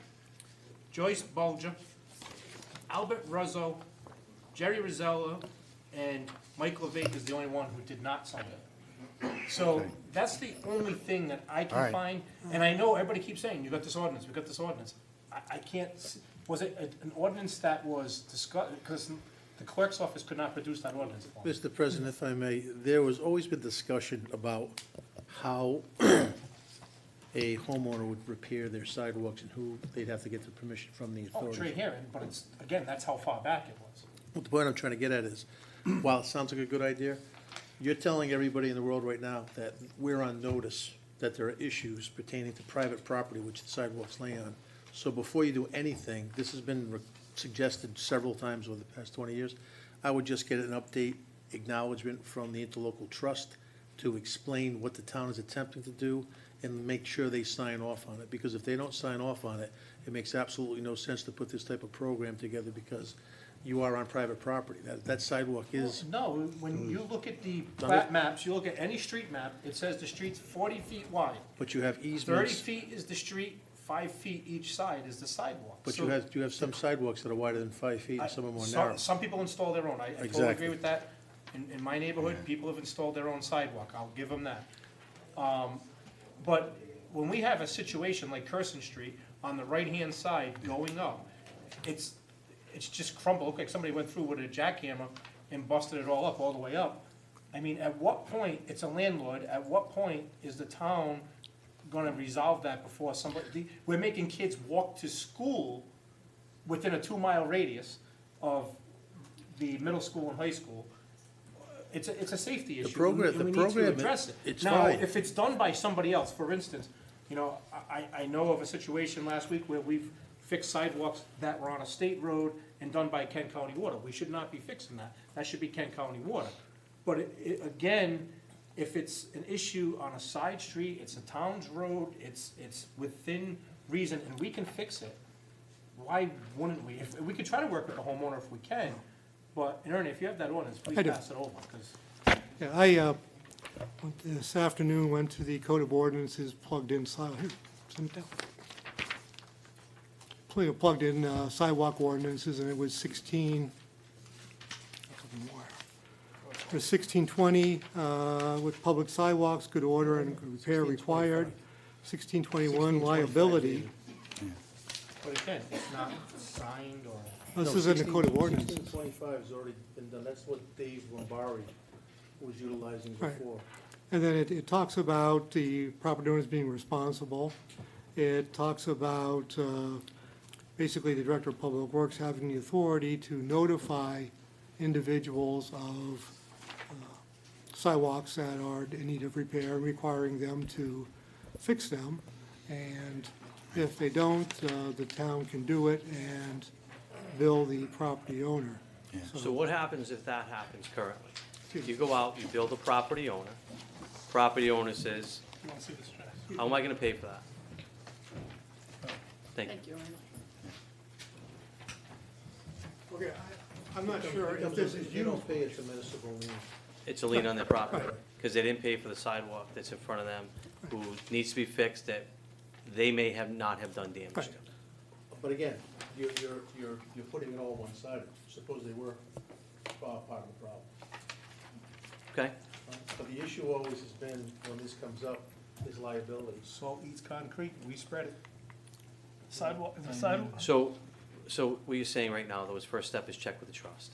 Again, this has not been, I don't think, revised. The last time I remember, there were a couple of Ward One homeowners that had their sidewalks repaired utilizing this program, Well, we do have a program in place, I've recommended it to residents, probably 5 years, 6 years. but actually, even sometimes the residents getting denied, we haven't denied anybody per se, but I know the situation I had, I was told that the individual wasn't eligible for it, and I was like, why? They're replacing the sidewalk, and they're just looking for a little bit of reimbursement. And I forgot the reason being, Funding wasn't available. 50%. but again, the question I have is, you say funding's not available, but if we're forcing the resident. Right. And we have it in place, and they're gonna utilize it, we must accommodate it. Right. So, you know, you gotta put the money in there expecting maybe 10 sidewalks to get fixed a year. Which is why I wanted to bring this topic up. You're asking me to do sidewalks. A couple of you've asked for different projects and stuff. And yet, I look at this town ordinance that says, no, it's the property owner. So if I turn around and I do this, then I'm violating town ordinance, which will get me fired. If I turn around and I don't listen to you guys, I'll get fired. And so I'm kind of between, so I don't want to get fired this week or next week anyway, you know? So we just need to come to a resolution. And I think the situation you're talking about, there was up to $1,000 that would be reimbursed. But there's also a caveat to that. It says, as long as funds are available. Well, funds haven't been available for that program, what I've been told is 10 years. So, you know, it's kind of like, Again, you know. you're forcing the homeowner to fix a sidewalk Right. that I disagree with Yeah. the solicitor on, because if I look at any street map around here, Curson Street is 40 Yeah. feet wide. 30 feet of it is, and yes, you might find a sidewalk that's 7 feet wide, but Curson Street is 30 feet wide, on each side there's a sidewalk. I And believe that's the 5 feet. majority of them are on public property, not private property. Correct. So at that point, I have a little bit of disagreement with it, and if the homeowner wants to help, so be it. But if we need to address a safety concern or issue, we should Right. address that safety concern or issue. And so I guess the bottom line for me is, I'm willing to turn around and do work if the funds are available, and you as a collective say, Dawn, go do it. And so I guess I'm trying to CYA myself on this particular problem. It's understandable. Well, you would need to amend the current ordinance. And the Right. current ordinance has the $1,000 participation based upon certain requirements. Commercial businesses and industrial properties are not eligible, so it's just purely But residential. as you just said, the $1,000 is actually in the ordinance. And as you said, there's no funding for it. So now we're breaking the ordinance to By the not giving resident them the money. by not giving Correct. them the opportunity to take that opportunity to Right. use that money. So Dave Gosler knows this is an ordinance. I'm gonna repair the sidewalk in front of my house. I'm gonna come in here, fill out all the proper paperwork. I'm gonna get a proper receipt, and I'm gonna submit it, and we're gonna say no, because we don't have the funding, but yet we're breaking ordinance, and you're breaking ordinance by fixing it. So think about It's- that. I think we need to put the ordinance on the agenda, I would So do I. agree. possibly have Al look at the ordinance, sit down with you, discuss the ordinance. Maybe it stays that Yeah. way, but with the caveat, Yeah. if immediate emergency situations come up, that we may have to resolve those issues. And again, I just say mean, this, if I we- want to do the work. I'll be honest with you, I Don, think if we it's have the right way to fix do all the it. sidewalks in this town, we're gonna need a lot of laborers and a lot of masons. Yep, Okay, that's a lot of sidewalk to be, and you're saying they're not that bad. I can walk you through a lot of places that need them. All, the Phoenix Square needs them all the way around. All I'm saying is, if you eliminate the state roads, the roads that don't have sidewalks, and these 8 square miles, we do have a lot to fix, A but lot there's, of linear foot. but there's also a lot of places that we wouldn't even be touching. right. So, and it would be based on making a plan and seeing which is the worst, and then going from there. yeah, and again, that's why I think it does become tricky when you have to determine safety concern between aesthetic and where does that line cross over. But I agree with you, it just depends on where we determine that line. And I'll give you an example of how this came up. I have an area in my ward who, I'm not quite sure of the lady's age, but I know she's at least a grandparent. Right. And the sidewalk is a mess on the corner. And I've looked at it with the previous director, I looked at it with the foreman. There was a plan to fix it, and it stopped. Right. And then I went out there with the assistant director last, maybe 6 months ago, and it was very clear that it was either run over by a truck or a big piece of equipment. The road was just done. Right. It was just paved. It's impossible for a car to make that. So, you know, in our discussion, we went out there, it was deemed it was done by a huge piece of equipment. Whether it was, I'm not saying who it was, I don't know who it was. All I'm saying is the road was just done. So, my opinion, we should have gone back to the contractor who did it right away and said, here you go, this is what we have here, can you fix this? Okay. So right now, we have the sidewalk in disrepair. So, that's how this is all coming about. Yep. So she shouldn't have to be out there, you know, spending her money to fix this when you know she didn't do it, and it's a safety issue. Oh, I'll give you, There's two things you need to do. Number one, regarding the analysis from the DPW, top 10 sidewalks that need to be done for safety reasons, not aesthetics. But if you read through 1625, which was passed in 2004, Right.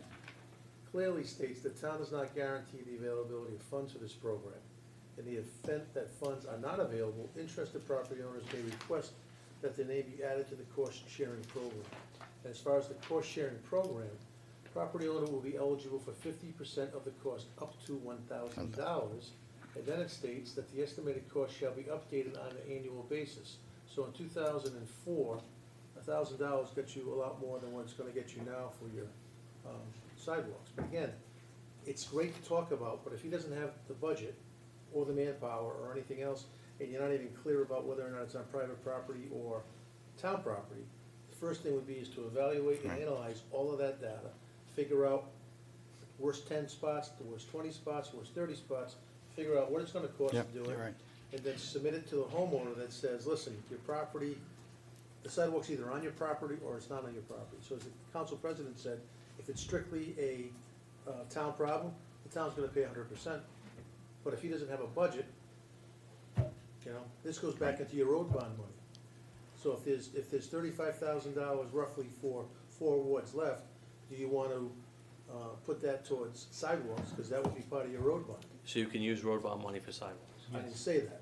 I'm just saying that you have the option, if you're gonna consider that to be part of the road, like the president said. All right, so there's a couple of things that need to be done, but the third thing, you know, I'm most concerned about is just notifying the trust that this is gonna be updated to make sure that they don't have any liability concerns. And once they're done, now it goes back to DPW to analyze, to evaluate what are the worst ones based upon what I'm assuming the council's gonna tell them, and then work it out to see whether it's either on private property or public property. That ordinance that you just handed us, that Ernie handed, does say the town shall assume no responsibility or liability in relation to work reimbursed under this cost-sharing program. That's, So- I think that's the same so thing that I is- asked way back when, but I just wanna make sure that we don't have any new case law that we have to look at regarding sidewalk projects. So what do, well, I can tell you right now, and Tim, you've been involved, we've had legal action for people getting hurt on our sidewalks. and I And think it's something we we've should lost. look at. Well, we've won more than we've lost. Yeah, well, we don't have a good track record on it, but, Well, that's all comes down to notice, and that's, so right now, if you notify everybody out there that West Warwick recognizes that there's a problem with their safety of their sidewalks. again, You may be I inundated personally with think, claims on I just think driving through town, you can see. well, it. I personally think that the DPW director should have the authority to be able to determine whether or not it's a safety and a must-addressed issue. You know, perfect example, I know I gave one to Councilman Williamson here. Well, I don't know why we didn't go through the insurance company. It is a state road, it is Providence Street, but a car went across the street, wiped out the pole and ripped up the entire sidewalk. you got asphalt sticking straight up. The new homeowner who just moved in is trying to remodel the place and make it look good, and she contacted me, and I'm like, well, it's really a state road, but I still gave it to Councilwoman Williamson, and I know she looked into it. But again, that's a situation we need to go through the insurance company and say, hey, you need to repair this sidewalk, not us, and that's, the car did it, not us, not a town, if the town truck did it, we'd have to fix it, so. Prime example is the Netco building on Factory Street. It's right across from, I believe it's a, what do you call it? It's a place where the kids come. Youth center, thank you. Yes. Youth center, right? Anyway, there's a section of about 10, maybe 12 feet of sidewalk that has dropped 18 inches. We've put barrels around it, we've taped it, and so now people have to And go out in the again, Don, roadway we're- and stuff. And we're making kids walk to school every single day, Yeah, middle school and right. high school. Right. Why wouldn't that be addressed by us? It's in front of, it's near the youth center too, it's near town property, Yeah. but we should be addressing that issue. Agreed. That's a determination I would that agree. you Yeah. should be able to make, That's that, easy. you know. Yeah. So the letter is gonna go out before this week's out.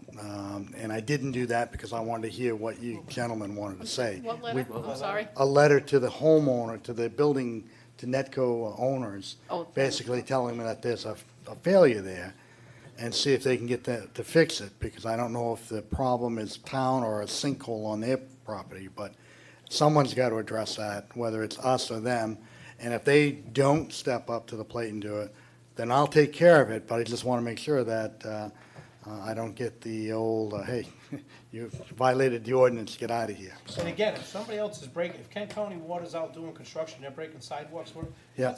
we need to put the pressure on them. On them, right. And make sure they're fixing it, not, we shouldn't have to fix that. Yeah. But if it's something that we need to address for children's safety or anybody, I mean, we have a lot of people Yeah. walking this town, not just children, we have adults, and walking their pets or whatever, there's no need, if they break an ankle Or or on whatever. a bike or a wheelchair. Yeah. It is common sense, gentlemen, but and ladies, but it's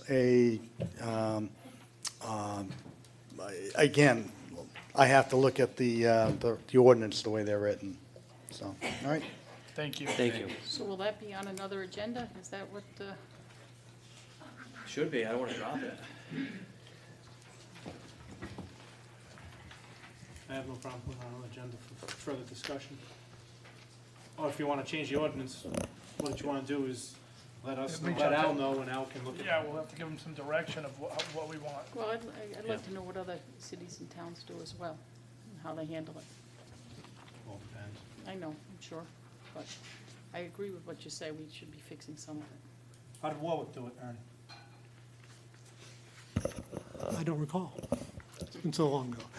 I don't recall. But again, most communities have their ordinances online. Yes, they do. You know, Yeah. a research could be done to look at communities surrounding and see what they do. As far as, if the town does it, or if there's a special program, or if it's a hybrid. But, yeah, I mean, a research project could be done just by going through cities and towns' websites and ordinances, so wouldn't be take that long. Probably longer to try to put into a chart or something than actually to get the information, but, yeah, that could be All right. done. Thank you.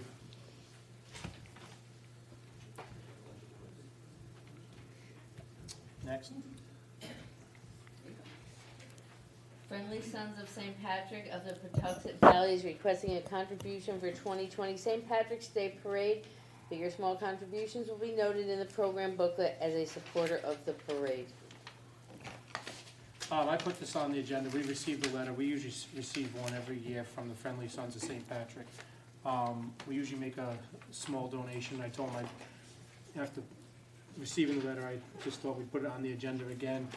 I know we do march in the parade, we do get recognized in their Friendly Sons book, and I was looking for a $500 contribution to the Friendly Sons of St. Patrick. For the, it's basically Did you mean the an same thing. advertisement? Advertisement, yes. How much? That's 500. It's for us marching in the parade and their book. Is that what we've done in the past? That seems like a lot. We typically do $100. Yeah, like we give Yeah. the Sons of Italy 100, right? Sons of Italy's on here for actually 175 this Yeah. time around. Is it? That's what we gave last year. I mean, it's up to you, you can discuss no. another Do amount, I we, don't. do we have them, where would that money come from? It'd come through the contribution money that we have in the budget for advertising. Advertisement. How much? What do we have left? How much do we have How much is left? left? Is left? Yeah, I'm, it's there Is that what we for did it. last year? I don't recall. It's a staple event, I I'm for looked it. at it as, and I'm How not much did- Irish. So, That's twice you've said that. Either I know. Everyone's Yeah. Irish. but, I look Irish, but I'm not Irish. but if it's in the budget and we have an overwhelming amount, we So do we this have every year. $1,600 that we can use between now and June 30. It's one of the two of our parades. You know, if anybody has ever dealt with the O'Connell family and Kevin O'Connell and group that, Absolutely. continue to do this, it's not getting easier for them.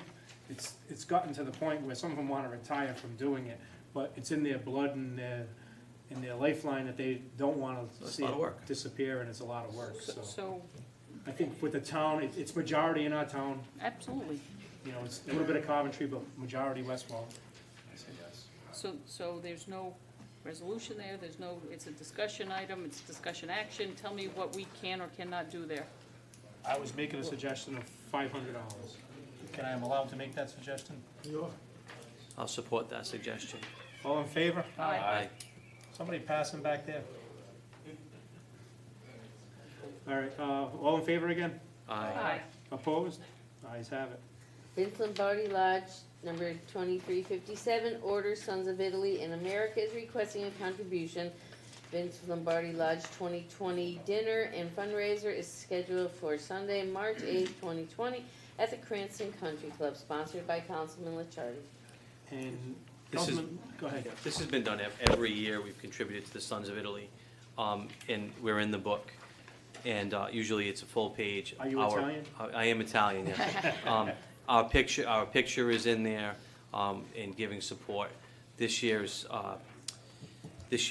we are honoring Robert Quattrochi, who is a state rep. Dinner will be held on March 8th. And just to, there's a typo here on the first line of the next page. It says fees full page cover, it's full page color. So, Moving up. And, well, that's the thing, Councilman Lichardi and I had a discussion early this week. We definitely have always done full-page color, so I think we could still continue doing the full-page color. So Mary Ann, if we can address that, get that over to them and get the picture to them, we'll be fine. Any concerns? All in favor? Aye. aye. Opposed? Ayes have it. The next one is actually a thank you card for letter F, thank you card from the family of Daniel Sylvester. As everybody knows, Dan, who is was very dedicated to this town for many years, had passed away. But they sent us a thank you card and wish their family the best of luck. The feasibility of the town of West Warwick's entrance into the state of Rhode Island Municipal Employees Retirement System Pension Plan, MERS, sponsored by Councilwoman Williamson. Ernie, any update on that? I received an email actually today from Frank Karpinski, the executive director of MERS, and it's his understanding that the analysis should be done very shortly. I said that last week, but he indicated that he spoke with the actuary last week and was expecting it, he said at best at the end of the week or early next week. So I was reluctant to say a time because if it doesn't, but apparently it's at the point now where it's finalized or close to it. And then it will be done, and I did have a question as to how that's going to be disseminated. Is it going to go to the treasurer's office first? Is it going to go to the treasurer's office in town? And, they're going to get back to me with that. But the good news is that at this point, the analysis is basically done. Maybe just, another check. And if all things are go well, maybe at the end of this week, but certainly next week, it will be submitted. And then at that time, certainly if we receive it, certainly we'll send it to the council. I'm assuming it will be a confidential document because it's going to be something that is going to be basis of potentially further discussions with. Would that be an executive session when we first receive that? Tim? Thank you. Any other- Mary Ann, any we'll other keep that questions? on that. Yep. Yep, thank you. Director's report sponsored by town manager, previously tabled. The directors listed below will provide an overview of the activities within their departments during the second quarter of the fiscal year and provide an overview of, and possibly calendar year 2019. These presentations may include, but are not limited to, the following updates on budgetary performance, projects, programs, activities, and upcoming items of interest within their departments. Directors will respond to questions from council members and the town manager. Tax assessor. The tax assessor has a prearranged vacation, so I will just make a few comments in addition to what's here. The real estate is basically done. Traditionally, real estate is done early, commercial, residential. Tangibles are due to be filed, I believe, March 15th. So that's something that's coming up. And, at this point, we'll just, have the best guess. But as the budget process continues and as the information becomes more readily available as to what the tangibles are, certainly that will affect, the tax rate. Hopefully, they'll be higher than what we estimate. But, so again, the actual, that revenue source from taxes is going to be a moving target as the information solidifies. And again, I know the tax roll has come in, the motor vehicle roll has come in.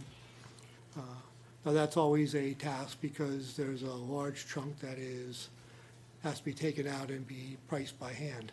It'll be trailers or things or taking some out. So that's going to be always an ongoing process. So just from my general understanding of the process, those are always outstanding issues.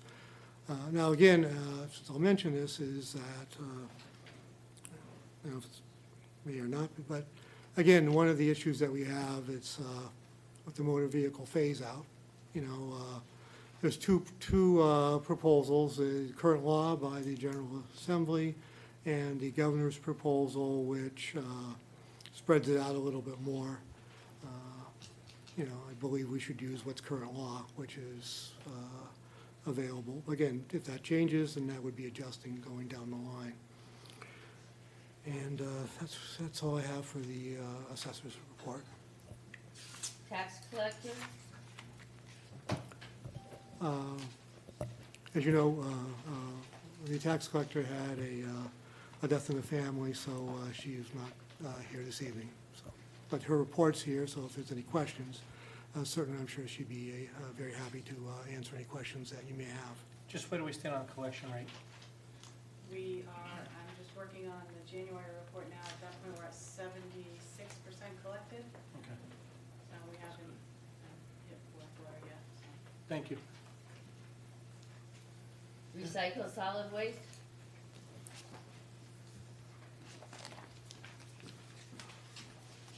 Good evening, everyone. It's late, so I'll try to keep it very short. I won't run through every single number I've got. I'll just start off that we have seen a very small increase in our recycling rate and a decrease in our refuse tons since last year's fiscal year at this point. Small, but it's a hope. It's good. It's better. We did start the beginning of the fiscal year with a lot of rejected loads. But as everybody has seen in the news lately, West Warwick is not alone.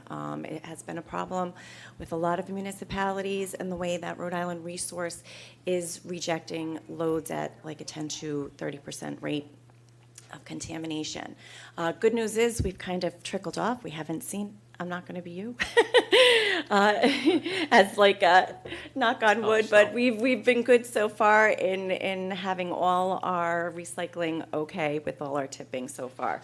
So, and I think I've been doing a lot of tagging out there, notices, ticketing, so I'm getting very proactive with that. And yeah, I'm doing a lot more videos. I find people have been viewing them, they're working, yeah, so I'll continue on that track as well. Just to also let you know, one of the good things is I was able to actually save $24,000 by what's called borrowing cap, lawn and yard waste cap from other municipalities. It's a program that Rhode Island Resource puts out for the municipalities because we are given a cap for lawn and yard waste, and you have some municipalities that don't use any of their cap, and you have others like us that exceed it, 900 to 1,200 tons per year. We exceed that cap, and when we're going over cap, we're now spending $80 per ton. So by borrowing cap from a few municipalities, I was able to save $24,000, and I've got another 56.5 tons that I'm waiting to borrow. I keep asking municipalities. Right now, they hang on to their cap until the spring season. I'm able to borrow, of course, until the end of the fiscal year, and at that point, some people let it go. So I'm hoping to make up that rest of that $4,000 in savings. Do we pay them anything? No, you just borrow it. It's just a trade-off. They sign off on it, and it's ours. Okay. So it's just cash, So they really. come looking for us once in a while. Well, for something else maybe, but we do get the report, and you are able to see and play with which municipalities, North Providence, they don't use much of it, because they're very stingy. So it's playing around with which municipalities use it and who can afford to lose it, that kind of thing. But, yes, that was nice. The curbside textile recycling program has been in its process, and it's in the development stage. I think we are pretty much almost ready for contract signing. But the company, Curbside Textile Recycling, did agree, as they were up here a few weeks ago, to pay forward all that has been collected since the start of the program. So that's just going to be money on the table. It's a good program. They're going to be retroactively paying from what? Yes, Okay. yes, that is agreed on. It's 12 cents per pound. Which is, just so that people know, that is a great deal. 'Cause That is an amazing deal. Coventry's getting 1 cent. 1 cent. And I do know Coventry, they will be speaking with another, I believe they'll be people going reached out out to to me. bid. Yeah. So we are good. Basically, I think we're their flagship location, and we do host the textile trailer for the collection of the bags. So with that, I think they gave us that better deal. So the contract will be good for how long? I think A it's year, 3 years two. in the I believe the contract, correct? first year, the first initial were 3 years, and then there were at least maybe one additional 2-year option on behalf of the town. But it's the first is 3 years contract, and then there's an option, maybe mutually agreeable option. But the first contract is for 3 years. So we're due 12 cents a pound for Yes. 3 years, definitely. Yes. And when do we receive the checks? Is it quarterly or? I believe once it's signed, 6 the months. contract, we'll get, every month, we'll get the weigh-in, and I believe we'll get the check at that point. Yeah, because, Okay. if Yeah. they do it by the nonprofits, they seem to be getting it Every month. beginning of the month. So, I don't Yeah. know if that's for sure how we're going to get it, but. Yeah. So, When might that contract be signed? it's, just needs couple little edits to it, and I think it's ready to go, Ernie, I believe. Ernie? Yeah, I mean, as soon as Should it's, be done by the end yeah. of the month. That's Friday? Yeah. Okay. Well, anytime we propose, they come back and they change it. And the last meeting regarding the contract, it was like, sorry, we're not making any more changes. And that's what they have right now. I don't think they've come back yet, but they just keep, But what do they have to change? It's in the bid. it's, to tell you the truth, it's punctuation and words. It means the same thing, and we keep saying, listen, if you want to propose this entire contract, redo it and come back, but we've worked with you for the past, what, 2 months? 3 months. Mhm. But the contract is not gonna change what was in the bid. No, They- no. No. Basic tenets of The it. basic terms and conditions Yeah. are there, it's just, as they say. At this point, it's just, yeah, All right. like certain little, Right, and, you know, again, Or aggravation than anything. right, and then, Right. you know, the contractor, the party who has insurance requirements that we've spoken to him about is the town being named as a co-insured on the policy, and it covers the town and any of its employees and any other insurances that are required, so that would have to be up to date, which is no problem for them because, you know, we've spoken to them, so. but so far, everything's run very smoothly. It's been a very positive thing with residents. There's been no issues. I may get a phone call here and there throughout the week of a bag that may have been sitting out there. I make a phone call, boom, resolved. It's been great. So win-win for the diversion. Honestly, I think we're going to see a huge difference from last year, and hey, it's some extra money that we can pull in as well. With this program, we'll also be running some events. So I would like to work with them on doing a big event this spring, like basically clear your spring wardrobe out there, get a clothing event done, and we would work with them and Goodwill to almost do like they call it brick brack. It's basically a dumpster a trailer that Goodwill will have available for residents to bring in anything, any accessory from your household that you're willing to get rid of. And again, instead of going into the landfill as tons, Goodwill will take it and recycle it that way. So that is probably will be on the next agenda for an event to happen. Will they be giving, you might not know that, might be, you know, paperwork regarding tax deductions for? I am still waiting for Melanie Flamand, because she's the one contacting Goodwill. So I'm waiting for her to get the final information. That's why it's actually not on the agenda yet. Oh, and thank you for saying that. And I'm a little out of order, but on the minutes, and I knew I had something on the minutes, on number 9F, you have it as Melanie Foreman, and it is Melanie Flamand. Flamand, Flamand. Sorry. Yep. So I'm excited to get that going this year. I think we'll host a few events, and that'll be really good. Great diversion and a great community thing. We did host an event this summer, the Paint Cure event, on August 10th. It was nice to have Paint Cure come in because Rhode Island Resource Recovery had canceled many eco depots throughout the municipality for their cost purposes. So West Warwick was one of the ones that was cut an eco depot. So to have Paint Cure vendor come in and host their Paint Cure event was great. Every car got a recycling pamphlet from me and some one-on-one time with me. So that was a great event too, as well. Yeah, we had some good news from Rhode Island Resource being basically looked at for the signage that we have throughout town. So throughout the years, I've had opportunity to buy the Rhode Island Recycle Right signage. That is the standard signage that you'll see throughout the state. And they had a young girl that was trekking by bike across country, and just to promote this unification of the recycling information out there, and Rhode Island has that. So no matter where you are, the Recycling Right program, it's the same recycling information no matter which municipality you're in.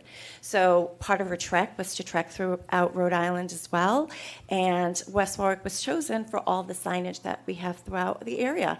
So that was nice. It was on Instagram, it was in the newspaper, it was on the Rhode Island Resource Instagram site.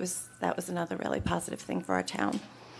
I've got my small little front and back calendar up for residents, so it is available. Of course, I leave it at the senior center, the library, my office, and I always leave some here in the vestibule. And of course, it's available online as well. And my grant put through and purchased the covers for the cardboard dumpster that's up. We should be getting our recycling cart soon. So I've got some going into some schools. I'll be trekking around with Kenny Townsend to see where they're needed the most. So, yep, that's going to be going. And made some contacts at the high school. Should be getting some programs running with them as well. Can we use some of those trash bins and recycle bins for the bike path? As long as, yes, Parks and Recs can tip them. I don't think that's a problem. Can we look at a couple entrances, specifically right down here at Factory Street, and maybe another entrance further down? What's happening is, we do have people who are willing to help clean up and work in those areas, or people who have trash in their hands, they have an opportunity to throw it away. in the Right. We could do a recycling on trash. We just gotta make sure we get it out to the street every week so that it gets picked up, or Parks and Rec gets it out. Yeah, of course. I do want to apologize just a little bit on that. I got the email a day or two ago, and I've been absolutely swamped. Her containers are not the appropriate containers to put out there. If we're going to put a trash container out there, they need to be something like we have out front here. And I believe we have one or two of those now. So we'll try to come up with the best location to put that in, and then figure out a schedule where we go out and pick it up once a week or something of that nature. Do we want to put a trash and recycle? I mean, I know it may be a pain, I mean, you may get trash and recycling and trash, but typically when you walk the bike path, you're walking with some type of a Yeah, water bottle. or- my only concern would be that we struggle with getting residents to pay attention with their recycling right, and then if we were to have an incident where we had stuff that wasn't supposed to be in there, and then we have a load rejected because of that. And I know that and from my watch, I don't know if you saw the video that, Hummel Report did about it, and, they're getting more specific about what they accept and reject, and it could end up costing us more. I mean, it's a great idea, the recycling, I mean, I know that you have them in the schools now, which is great, but I think it might be an issue on the bike path. Well, I'll tell you what, on Earth Day, I know I've done the bike path along with John, and I wanna say 80% recyclable. That includes nip bottles, that includes Gatorade No, bottles, I don't- that includes everything, but there's a lot more recyclable. I totally don't disagree with Well, that, maybe but if if we- in those recycling bins, there's even 10% of trash, they become not recyclables anyway, and they cost us money. Maybe we look at it and try it out and keep an eye on it, and maybe we have to separate it ourselves, but. I mean, that's a possibility. that. I'm just thinking, if we're gonna promote it, you Yeah. know, and we're going, you know, I think you're doing a great job with promotion of it, then all of a sudden, it's like, and I know it's a pain, but it's almost like we're being counterproductive, you know? My suggestion is start out with the trash cans first, and then expand to Let's recycling. try something, The because people that are tossing their bottles onto the bike path are probably not like conscious of helping the environment, that's. Ladies and gentlemen, I wanna point out something. There's a trash can at the end of the Riverwalk on Fairview Avenue. The Patuxent River Authority goes out there bi-weekly and empties it. It's full. Everybody who walks that path throws stuff in that trash. We don't do it, Patuxent River Authority does it. If you have nothing there, guess where they're throwing it?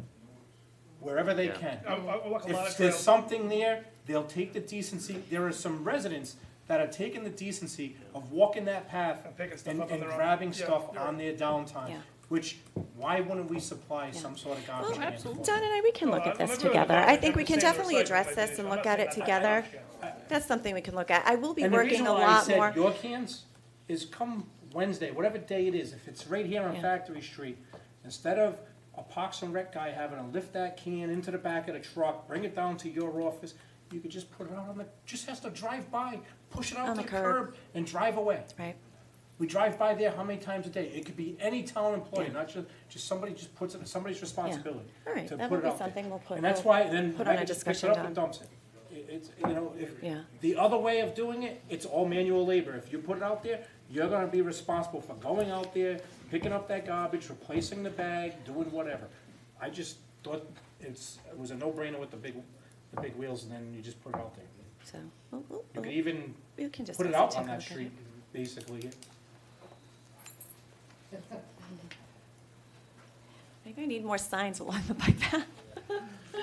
Because it's kind of a remote site, what's gonna happen is someone's gonna open the lid up, Don, I'm And they- talking right here at the entrance. It's At not the on entrance, both right sides. here. It's right Not here. just I'm talking the entrances. I'm not talking road in the middle. You're not Okay. along the pipe Yeah, path. You you're not, walk I'm not along. talking about putting them in the That's- middle all of the right, so path. that's I'm a talking different about story. entrances only. All right, we'll take a look at it. It's roadside, curbside, and people will utilize them. That's a different story. Then I think. I understand in the middle, it's gonna be a little difficult, because now you gotta drive the truck down there or whatever to get it. I totally understand that. And I will be working with Bob Ratabek a lot more closely with the Earth Day this year. I grabbed her last year and I said, let's work together on this. So that'll be, we'll make sure that the cans are there, everyone's accommodated for the recycling. We definitely want to get that diversion. Thank you. Anything else? Yeah, actually, that's a good, because for the Earth Day, we don't, it's usually, No, I know. we just everything. It's not, it's mixed, and it's Yeah, not, yeah, again, it's not my program, so it's a good thing, you don't wanna knock it. But, again, if we're looking to try and promote recycling, yeah. then the easiest thing and have, I'll go out with a recycling bag, you go out with a trash bag, and we'll walk Yeah. side by side. Yeah. Yeah, that's a good idea for Yeah. Earth Day, yeah, that's a great idea. So we'll get a program. Any other questions for Nicole? Thank you for that short right, thank report, you. Nicole. Thank you. Thank you. Director of Public Works? Don, you've had 4 items. Yes, like the Don show tonight, you want? It has been. I'm not going to bore you that much at this point. That packet that I handed out to you had a vehicle replacement plan in it. Take a look at it. It's one possibility. I have a monthly report in it for the month of January. I do this on a monthly basis. I'll be doing one for February, and I'll be posting it on the webpage. Please take a look at that and see if you get any issue with it. I also have a copy of my budget as of today included in this packet. And I have a quarterly report, which I was told is too wordy, so I will bulletize it the next time and go from there.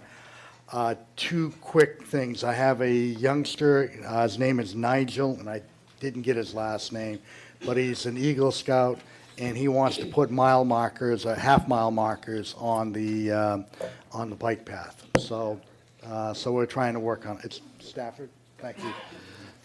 Nigel Staffer. And so he's going to get a letter to you. I'm hoping that we have it by Friday so we can get it on the next agenda. And we're going out with a code red. We're starting on Monday, street sweeping, and we're going to start up in the north, it'd be the northwest part of the Ward 1, basically. We're going to start working from there, working south. And my intent is to really bust our backside on that and try to get done before Memorial Day. And if we get to a point where we have to bring in a contractor, we will, but I think we can do it in-house. Both sweepers at one time? Both sweepers, yeah. All right? Thank you. Thank you, Don. You must stick around. Recreation? Yeah. Recreation. I got nothing for recreation, sorry. It's okay. Well, it's not. No, I don't. No, go ahead. Who handles recreation? Normally, Freddie Dill would be the one that would come in and do something on that, but he is off the last 2 days. He should be back tomorrow. Well, all right, can I make a comment? Yeah, go ahead, we're on recreation. All right, I know, going back to last year, I know we ran into, and I know you weren't here, but we ran into an issue. And it was very embarrassing. In less than a month, I know interscholastic sports will want to get out and start. And obviously you have to wait until the winter season is over before you can go out and prep the fields.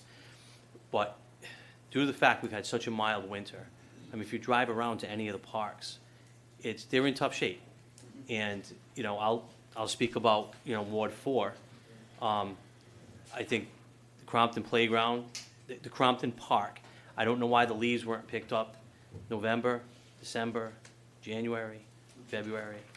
If you drive into Flat Top, the parking lot's a mess. I mean, these aren't things that would take a long time to do, but in the bonus days that we've had in each of these months, it would just alleviate the time that this still has to be done. But now you're into field prep. And what happens is this gets pushed back on the list, where I don't know if you have, if you have work orders from like the last 3 or 4 months of what's gotten done. But there's, again, I'm driving around all the time, I'm not looking for things, I just bring the kids to school and all that, and, but there's a fence down in Natick. Yeah. You know, River Point, there's limbs everywhere, I mean, it looks, choose my words here. Bad. It does, it looks like crap, it does, and it, you know, I think we have ample time to do it.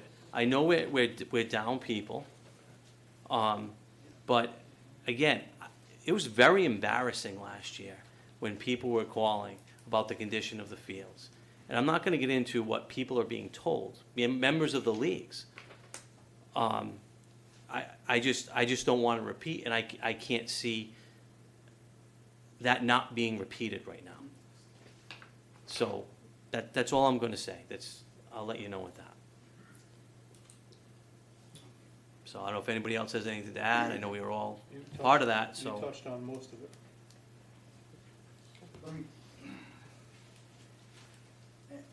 I'm not, again, Dawn Willett for the record.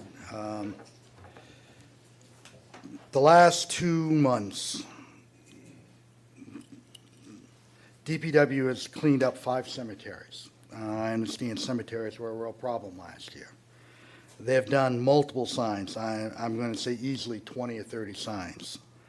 They've been picking up mattresses and metals once or twice a week. They've rebuilt 7 drains. They've reset or replaced all the mirrors where you drive in and et cetera. They've repaired a wall on Atlantic Avenue. They took out a tree down here at American Legion.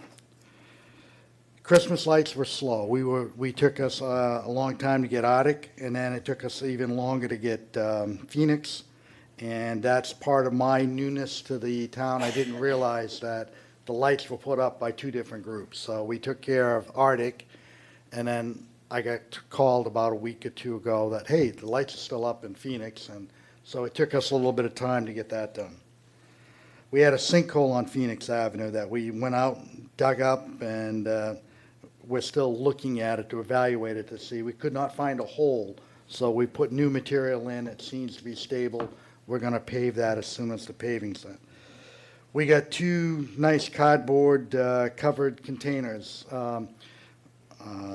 Joe Cabral did an incredible job building 2 ramps, so now you don't have to push the cardboard up. You can go up the ramp and everything is right there. It's dry, so that won't get rejected in the future. We did a tree at Prospect Hill, and that was actually like 3 trees. It was an easement that we own up there. Tree had fallen and almost landed on this lady's house. It was our tree, it was our easement. We've got that all cleaned up. It actually looks really nice. We've done road cleanups on Greenwick Avenue, Greenbush, and New London Avenue. And I'll apologize for yesterday, and I think you guys all know what I'm talking about. They were working on swales today, some drainage work, and we've had 1 snow event. For only 2 crews that I can put out there, and this is plus running a transfer station behind the building, that's not a bad amount of work. We are getting work orders in. We are evaluating the work orders on a monthly basis. They weren't doing that before. They were getting the work orders in, but nobody was taking a look and say, well, what have we done? We're now doing that. So I think as time goes on, you're going to see a better situation down there, and clearly more crews would definitely help. So, it's top on my priorities to try to get some new employees down there. I'll just leave it at that. As far as the fields go, I have not looked at the fields yet. I have been trying to set up a time, and my schedule has been such that I haven't been able to do it. Before this week is out, I will drive every one of the fields, get a good look at it, get a good assessment, and then we'll find out. You won't have the problems you had last year, all right? All right. Yeah, For the record, I wasn't questioning the work that DPW is doing with cemeteries and all that. You see it. I was questioning that we have a different department that handles the fields. Yeah, but they fall under me. Well, I'm just for the record, I'm letting you know. Yep. We've had a bonus winter, and I know the DPW was out all winter working outside. I think the recreation piece, if they're not out working outside, I guess the question leads to, what are they doing inside for November, December, January, February? That's 4 months. That's 160, that's 600. I'm just saying though, that, I mean, it's an issue every single year, and it doesn't seem to change. Sounds So- like Don's gonna get a schedule together to take care of that. That's what I think I heard you say. Okay. Thank you. Thank you. Thank you, Don. Town planner,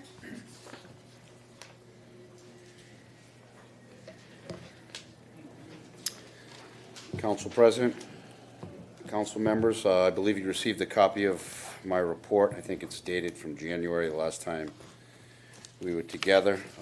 As you can see, there were 8 land development projects that were approved and 2 administrative subdivisions. I won't go through these in great detail unless you have any particular questions on any specific project there. Other projects that the department worked on with the hazard mitigation plan, there's a little bit of an update there. As you know, the council approved that plan, it was approved by FEMA. The town received reimbursement for the work done on that plan of $27,112.50. The total project cost $27,122, so it actually cost the town $9.50 to have that plan written and updated. I believe that's good for 5 years, and it qualifies the town for any emergency funding declared under state of emergency by FEMA. The comprehensive plan, I thank the council for their action on that. Received second passage this evening. That is something, when I was hired, the prior town manager asked me to complete for the town, and now the town council has accepted that plan and will be forwarding that upon receipt of the ordinance to the State Department of Administration, statewide planning, for their final approval, and we will have an updated comprehensive plan. As you know, I do assistance to other departments. Just briefly on the budget. The budget is on track with regard to salaries and benefits. Supplies and expenses are running at about 20%. We spent $521 out of $3,000 expended to date. So we have 83% of that budget remaining, and I'm not expected to spend much more of that over the remainder of the fiscal year. Mark, when does the comp plan, when would that go into effect, do you think? Will go effect immediately upon receipt of approval from the state. So In a you know, month, 2 I'm, months? I'm hoping that's a couple of months, yeah, Okay. if that. They've already given it a pre-review, as I mentioned, in the workshop, so I would expect a fairly quick turnaround on that. And I will stay on top of statewide planning for that. We do have a contact that was assigned to the town throughout the process. His name is Kevin Nelson, and I already notified him that the council gave first passage. I think there was an article in the PV Times, and I actually sent that over to statewide planning so that they were aware, and the plan will be forthcoming to them. All right. Thank you. Can I just, not to believe, the average of 80 or 90 inquiries, questions weekly? Yeah. Different, same nature, same, Mostly zoning questions. Numerous zoning questions come from the building department to me. okay. Questions about land transactions. I'm thinking about buying this property. What can I do with it? Yeah. Can I subdivide this property? I frequently have individuals coming in either selling or buying property. This lot's oversized. Can I subdivide the lot? Just all kinds of land use, primarily zoning questions. Okay, thank you. Any questions for Mark on that? Thank you, Mark. Community Development Director, Mark, just before you, Mark, if you Yes. could just stick around for L, please? Just so Yes. we can go over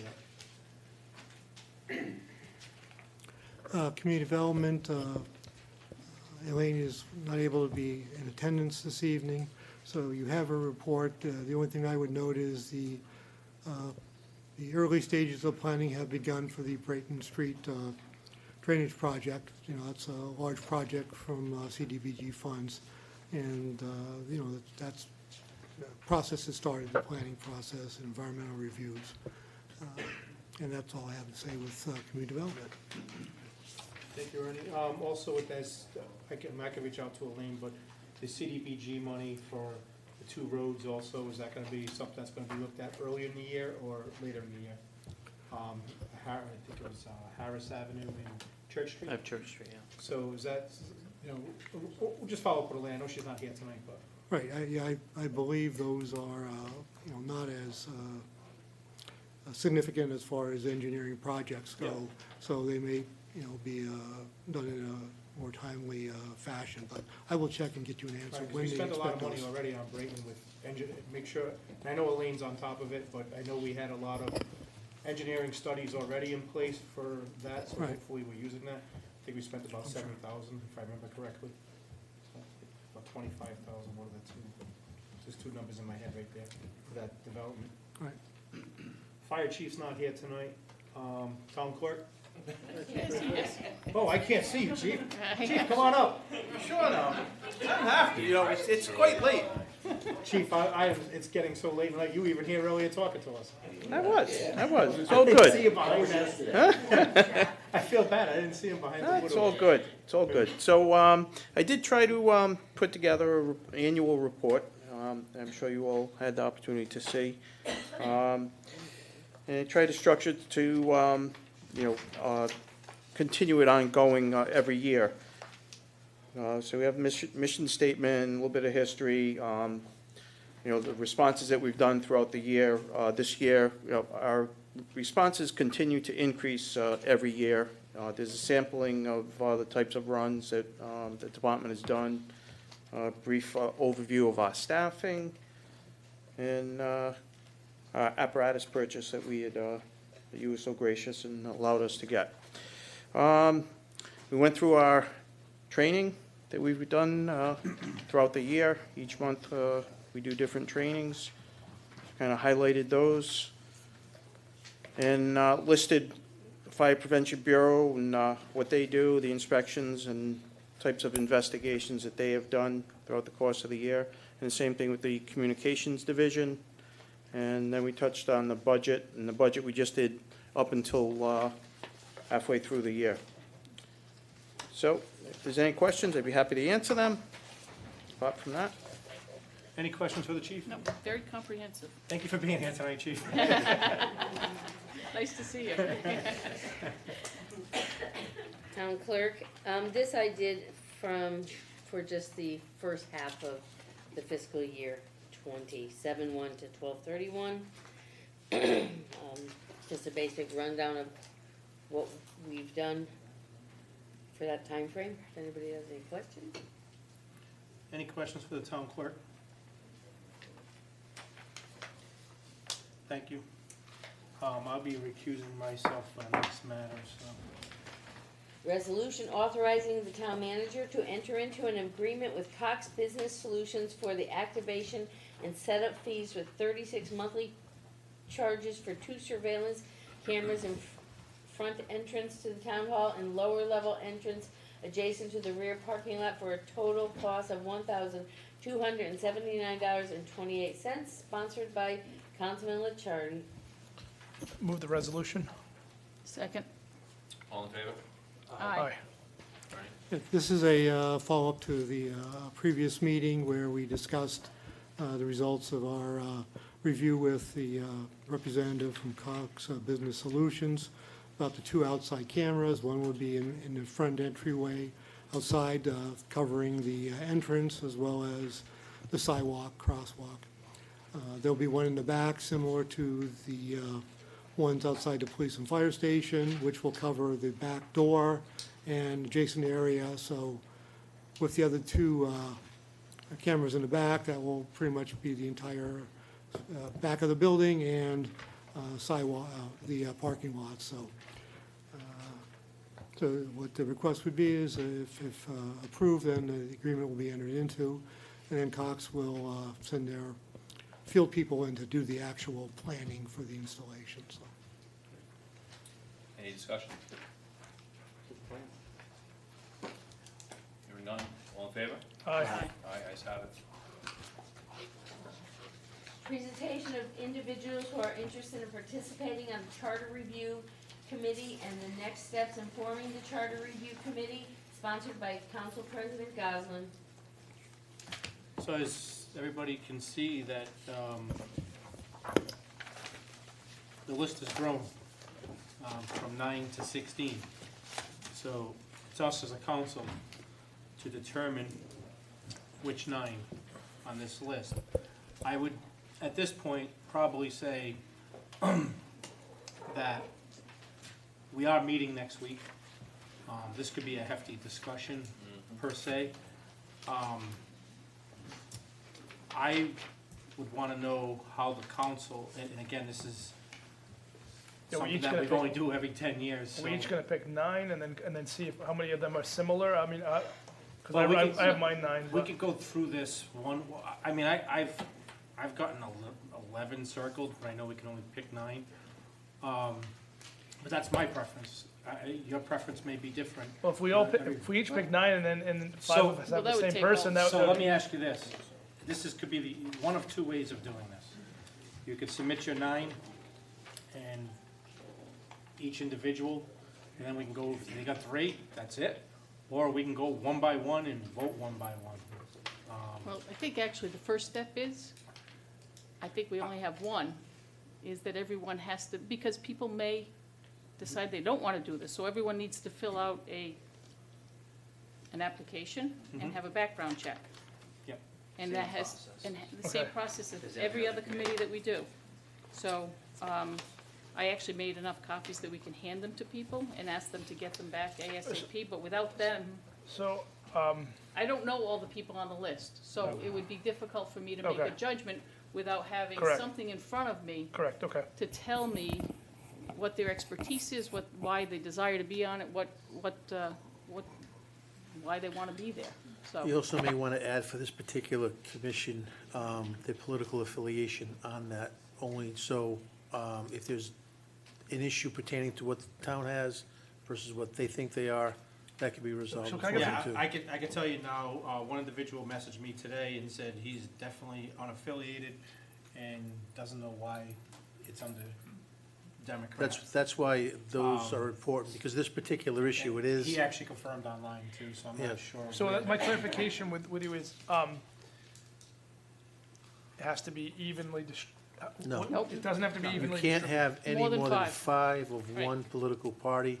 There's only 2 political parties now because the Cool Moose is gone, so you could have 5 Democrats, you can have 5 Republicans, you can have 9 unaffiliated. Are we sure about that? Yes. So unaffiliated is not a party? Unaffiliated is not a party. There's not 9 people on the list, so that won't be an issue. Well, That are but I unaffiliated, that are mean- unaffiliated. But again, they should put down what they think they are. And then we need to confirm it. I with will, the I will share Board of my, Elections.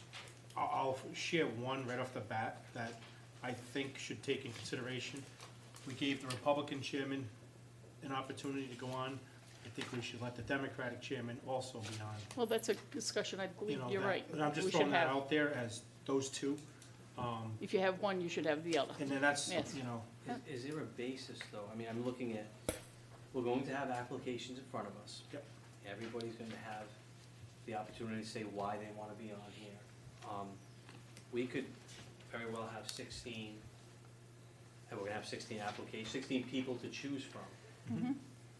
Do we want to use some type of a rubric scale, or are we just picking names? Is that what it comes down to? You got 2 choices. You could have all 16 and then discuss them, vet them, vote on them. Or I think the president was indicating that if you each come with 9 names, that might, so right off the bat, if All 5 plus 1 if person, that's the 5 easy one. if 5 names appear on each list, you've already got 5, now you're only Yeah, debating 4. Right. now, and again, I personally think we've gone long enough with accepting names. We have 16 now, I don't think, you know, unless you guys feel different. I mean, next time this could be 26, and you're all coming back with 9 names, and then there's 10 other people who just applied. And So you do said we that- shut off the application process as of tonight? That's the question well, I have. Well, I And I'm guess I sorry, would, I'm looking that No, way, that's but- fine. Because the majority are over there. I had a separate question. I know that you said there's only 9, there's no alternates for this, right? No. So in the case that somebody on this list for whatever reason can't come, is there a way to fill that Yes, spot? if they indicate that, once you've appointed them, that they cannot fulfill the duties and obligations of the appointment, you certainly can replace them. Okay. Mary Ann, is there a possibility of you reaching out to each individual on this list Reminding them we need. to have them come in and fill out the Yeah. application by next agenda? Which will, geez. And- next Wednesday. And I I guess I don't would. think they can make it on the next agenda, they won't get Yeah. them in on time. For the third week of So I guess I have a basic question before that. Have we posted this properly, because we have to post openings twice?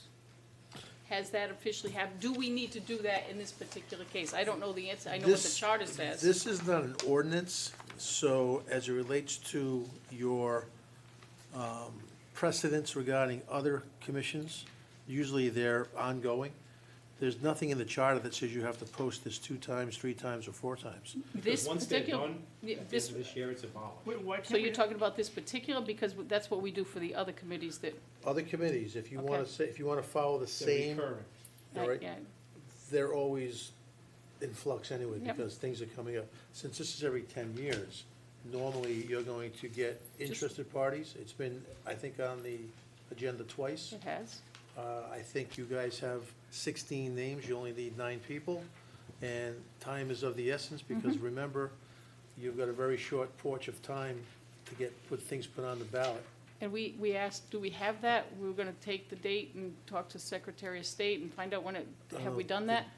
Did you get that information? What, find out what? But the last. Find out the deadline- last When do day. we need to have, when's the last day that we can actually give them things for the ballot?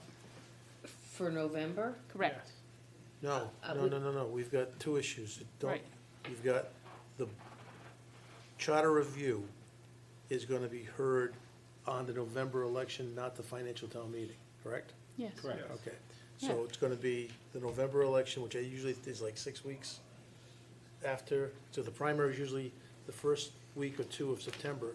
Right. It gives you 6 weeks to get the November ballots in, so normally end of September? I would say, yeah, end of Well, September. we should probably know that. We so can vet have that it, verified, because but I we just need wanna to give the have it. council an idea, I think it's the end of September. We haven't gotten the elections calendar yet, Okay, they're behind because of the new system. okay. So, I mean, the first thing would be make sure that they come and fill these out like ASAP. I actually will probably contact the people that I know and just give them to them and make sure they go and get it done. But yes, I think, Mary Ann, you probably should I've reach made a out to note. them. I made a note. And then we can have all 16, and obviously can't be next week, but on the Well, second we meeting need in time to March. read what they Of give us. course, yeah, to- but by the second meeting in March, I'm We saying we should can be have able them to. all. Yeah. I like the idea of us each coming up with a list of 9, and I think we eliminate, if we all pick, if 5 of us pick one person, that eliminates a little bit of the discussion, and then from there, we figure out. I mean, I don't know what you guys feel, but. No problem. It's just, I need to know what the council wants, because I don't. Obviously, if they don't How fill was out it the done in the application. past? I mean, do you, If this was done 10 years ago.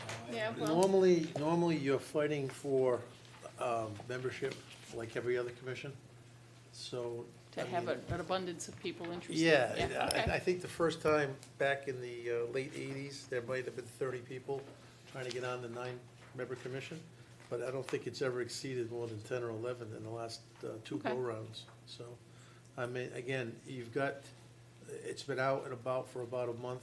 People have responded on 2 separate occasions. You've got 16 candidates, unless right now you're gonna say 10 of the candidates are not worthy, we're down to 6. You could do it either way. You could vet everybody at the meeting, or there's been 2 suggestions of each member coming in with 9. And then if everyone's got the same 2, 3, 4, or 5 people, you can approve them and then vet the other 4. I like that idea, I like, And I'll be honest, I'm looking at the names, there's probably a small handful that I don't know, but all kidding aside, it's a good list of candidates on here that I see. It's,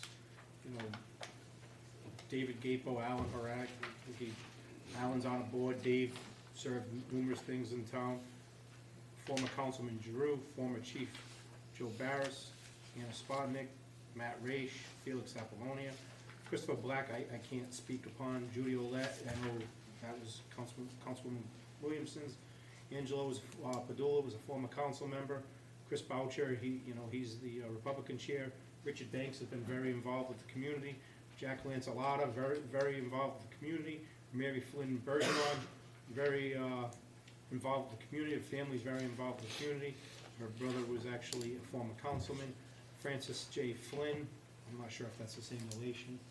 And Mark Baker, I think I've spoken to, I've seen that name. He's mainly on social media. He's involved in social media. But again, it's a good list of candidates. My question is right now, you're gonna put 9 together. If you're gonna do it your way or the way you guys discussed it, of bringing in 9 names, and then if it all works out to all 9 that we picked out, God bless. But,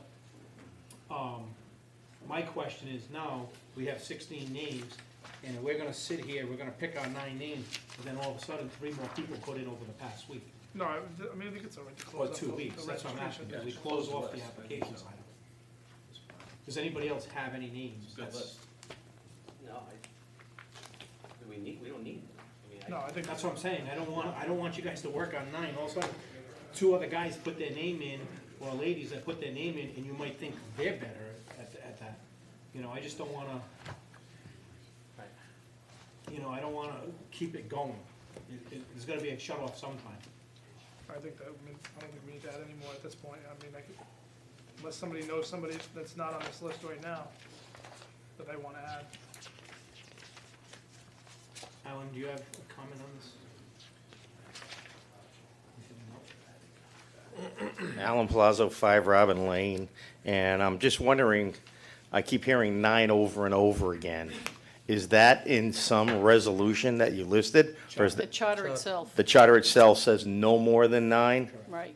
All right, then, never mind, because I was going to say, the more the merrier, because then you could have subcommittees who could work on various sections of the charter Put all 16 and go on. from there. That's what I'm saying. And I would encourage all 16 to be involved. If you're not actually formally on the committee, I would hope people would show up at the meetings and give their input.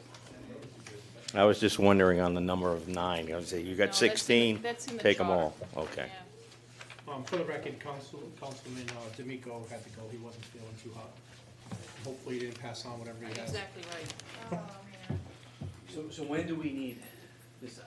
So we need to have them get the applications in before the 3rd week of March, because that's when we have to vote on Oh, I think we need them. No, I think, I it. mean, No, but, I'm sorry, the agenda for the 3rd week of March, which would be the Wednesday, what is it? Do you do 317? No, that's the meeting, 3/17, right? So the Wednesday before that meeting, Yeah. which would be so they should 3, get their things in by the end of this week. If you can do that. ASAP. Yeah, tell them to get them in now. If they yeah, want. by 3:10. Well, if I can get in touch with them, I don't know if I can. We can get in touch with some of them Yeah, too. yes, we. I know I'll put out my- an email tomorrow, let's go from there. I know, we've all reached out to some of these individuals, so that'd be our responsibility too. Yes. So no action for tonight? No action on this tonight. We've already done K. We're on L. Update on Factory Street playground cost, itemized review of the costs associated with the Factory Street playground totaling $145,600 and internal process and payment procedures, sponsored by Council President Goslin and Councilwoman Williamson. All right, we had this put on the agenda because we want to put this to rest once and for all. It has been going on for a little while. Councilwoman Williamson and I have had some brief discussion about this, so if she wants to discuss it. I know after last meeting, I did send out an email to 3 department heads, well, the town manager, the finance department, the planner, and somebody else on that list, and just asked about the payment process and in the process that took place. I'll speak on my opinion. I don't think the process was followed, or the process that should have been followed as far as an itemized slip of what we're paying for. And another question I have, has anybody reached out to the actual contracting company to perform the work and fix the defects that were on that list? I mean, we should not be fixing them. We paid an individual to do this job, or an individual company, and have we reached out to them to fix these actual defects, except for the stuff, I know the speed hump or whatever it may be is our responsibility, but as far as, I know we did the gate, but again, we shouldn't have had to do the gate. If the grading's wrong, have we looked at that, have we confirmed that, you know? So, again, we've paid this individual, there should be some sort of warranty on that, and I'm just wondering if anybody's reached out on that, and then Mary Beth, if you wanna continue. No, I mean, so we have had many conversations. Obviously, it's been a topic that's been discussed a number of times here. There was the concern about 145.6 versus 135.6. Understandably, I can see where that confusion lies. The building permit, and I actually had a conversation with the town planner today, and made that recommendation that perhaps we should reach out to the contractor and suggest that he either help us get the playground where it should be, or give us some sort of money. When you look at all the documentation, it appears, when I read it, and keep in mind, this project started in 2016. This actually has taken place over a number of years. And I would suggest, based on, David asked questions after the last meeting, perhaps that we did not have procedures in place that we should have had in place when this project started. I'm not so sure we do have them in place now. We were given copies of that in emails and what those procedures are. I'm not sure that those procedures were followed in this particular case. That being said, we are where we are. We have to figure out, was there a $10,000 discrepancy? And when you look at the paperwork, it does seem to me that there might be, based on what the specs were. So we should go back to him and ask him. We paid him. That being said, the resolution that was passed by the town council said 145.6, and that's what was paid. So there's no, I want to make sure that people understand, I don't think there was any wrongdoing in that regard. Did we maybe make mistakes in the process and procedure? Yes, perhaps. I don't think, there have been accusations, there have been innuendo. I don't believe any of that is true. I think we probably could have done a better job in documenting things. But I do believe we have a responsibility to go back and ask the contractor to help fix the deficiencies and/or give us the money to do that. There was a question about whether there was a contract in place. I have asked that question as well. We typically, my understanding is the RFP that comes back and the resolution, documentation associated with that actually becomes the contract is not rewritten. That is the answer that I've been given as far as that goes. So I agree with the council president, we need to rectify what's there. We need to go back to the contractor and try to put this to bed. So. Any other comment from the council? Mr. Reed, I'll give you a couple minutes, because I know this is near and dear to your heart, and you've been working on it for... No, I'm not. But I don't want to get into a I don't want to get into altercation or anything. anything We like are that. John Reed, 62 Andrews Avenue. As far as the contract goes, I don't think the solicitor will be able to go to Superior Court and try to defend anybody about a contract if they tried to say that it was because of a resolution and an RFP, okay? I'm not a lawyer, but I've been through a lot of contract stuff. A contract is the two of them put together. It's a breakdown of the RFP, and in the RFP, it states contract over and over and over again, so we won't even go there, okay? My issue is, there's a $10,000 discrepancy, okay? Nobody says it got stolen. Nope. Okay? Somebody overpaid it. All the paperwork that you have, and you've looked at, all adds up to 135.6.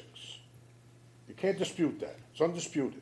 The resolution gave you up to 145.6. Correct.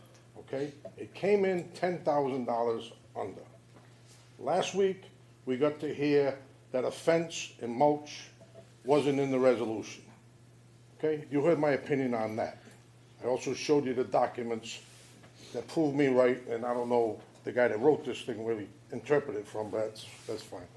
But as far as I'm concerned, I brought you the information, okay? One thing I like to mention is we try to communicate with Ernie, we get no communication through emails, okay? I don't know where this is all gonna come about. Everything that I've given you has been turned over to state agencies, okay? I'm not hiding from anybody, I never do. For the only reason, and the same reason that they ask me when I go with this stuff, is why didn't it get solved? Why didn't they do something? It's not what you did. I don't expect any of you people sitting here to understand anything in there. You have department heads that are supposed to do that. But when you go to a checklist, 2 or 3 items can be wrong, no big deal. When you start from square one, okay? From the RFP to the contract to no payroll records, on and on. And then you go into another project, and it's the same repeat thing. I don't know if you know that yet, but you will. There's another repeat thing of just what you went through. I don't know how you're gonna explain this. And I said this to my son, and I said this to my wife.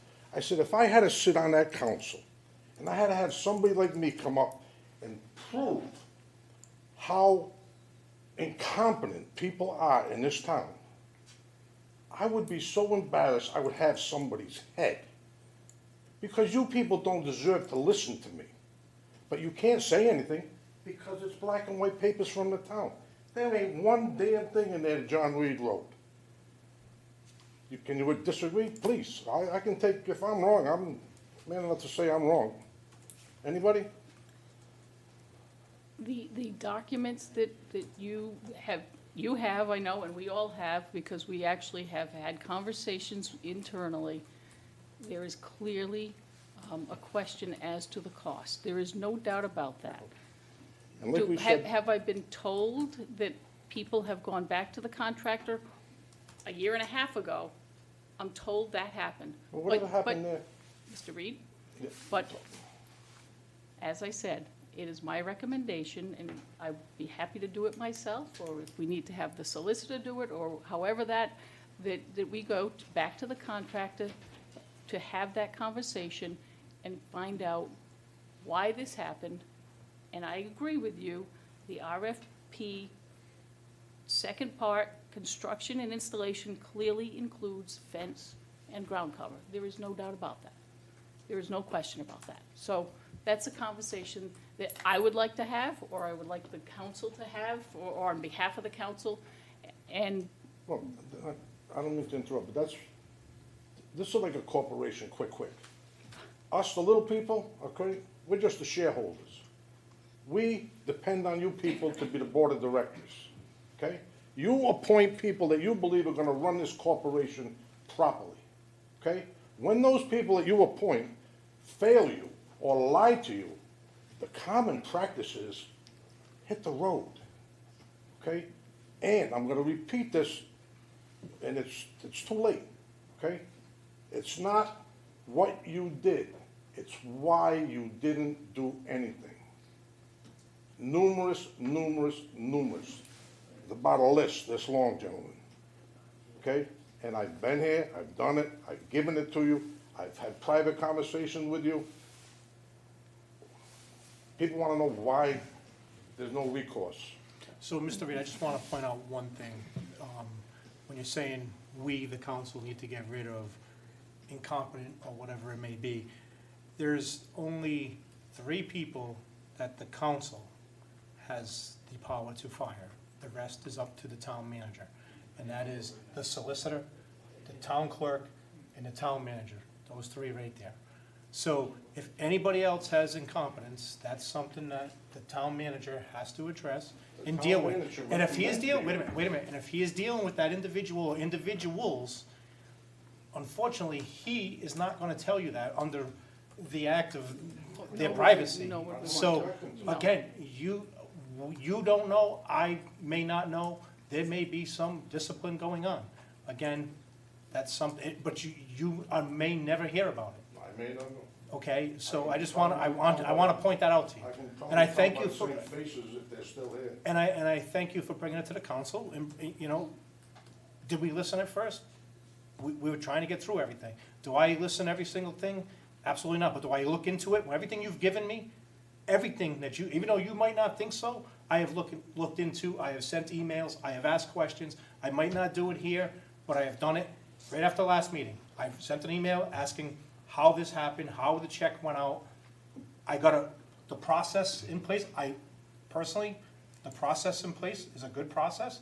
I think it wasn't followed to a T. It's right there. But again, Nobody as, follows it, what as good is it?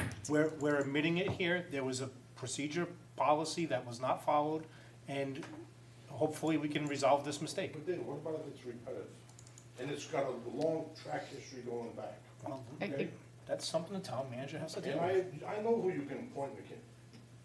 He has to look, and he appoints people. It's his recommendation that puts some of these people in this room. On his recommendation, you approve or deny. But when he gets information that somebody that he brought to you for approval is not doing it, first of all, he's the town manager, okay? He's the CEO of this corporation I'm talking about. If the CEO can't run what's underneath him, nothing works. But everybody wants to look at the little guy who's taking a coffee or doing this. It's all by president. And there is no repercussion. Nobody pays anything in this town, except for the taxpayers. There is no repercussion for failure to do what you're supposed to do. And the shareholders, us little people, we just keep paying the tab. The $10,000, I agree with what you're trying to do, you're trying to negotiate this. If I was that contract, you know what I'd tell you? Ma'am, sorry, you gave me the money, we don't even have a contract here. In the contract, if you wrote it according to the RFP, I was responsible for everything. You approved it, you gave me my money, thank you for the $10,000. And the same token, us little people, maybe 1, 2, 3, 4, 5, maybe you got an extra $2,000 a piece you can put into the pot. If $10,000 doesn't mean much. That's basically what it comes to. You represent us little people here. $10,000 can help DPW. 5,000 could have gone to the lady for the flower pots. But some guy got a Vegas trip maybe. He won't come back. He's crazy if he comes back. He's gonna be walking in mud. Good luck. Thank you. Mark? Perhaps we need to go back and look at the council meeting where the council approved the resolution, where it was clearly stated, and it was clearly understood by the council, that the purchase and install of a complete playground was $145,600. The resolution reads that way. The memorandum reads that way. The presentation to the council was to that effect. The vote by the council was to that effect. The contractor did the work for $145,600. He invoiced the town for $145,600. He was paid $145,600. I understand where someone is going to look at something and there are numbers on a paper, and you add those numbers up separately, they're $135,600,000. It was pointed out by the Recreation Committee when they looked at it that we add these two numbers together, they don't reach 145.6. It was looked at by the Review Committee, consisted of 3 individuals in the town. I was directed to call the contractor and say, why, when we add these up, is it 135.6, but your total cost is 145.6? This is all prior to coming to the council. It was explained to me there was nothing in the bid spec where they would indicate certain items. No one ever stated it wasn't in the bid spec. That was never stated by anyone who works for the town. It was actually stated the opposite.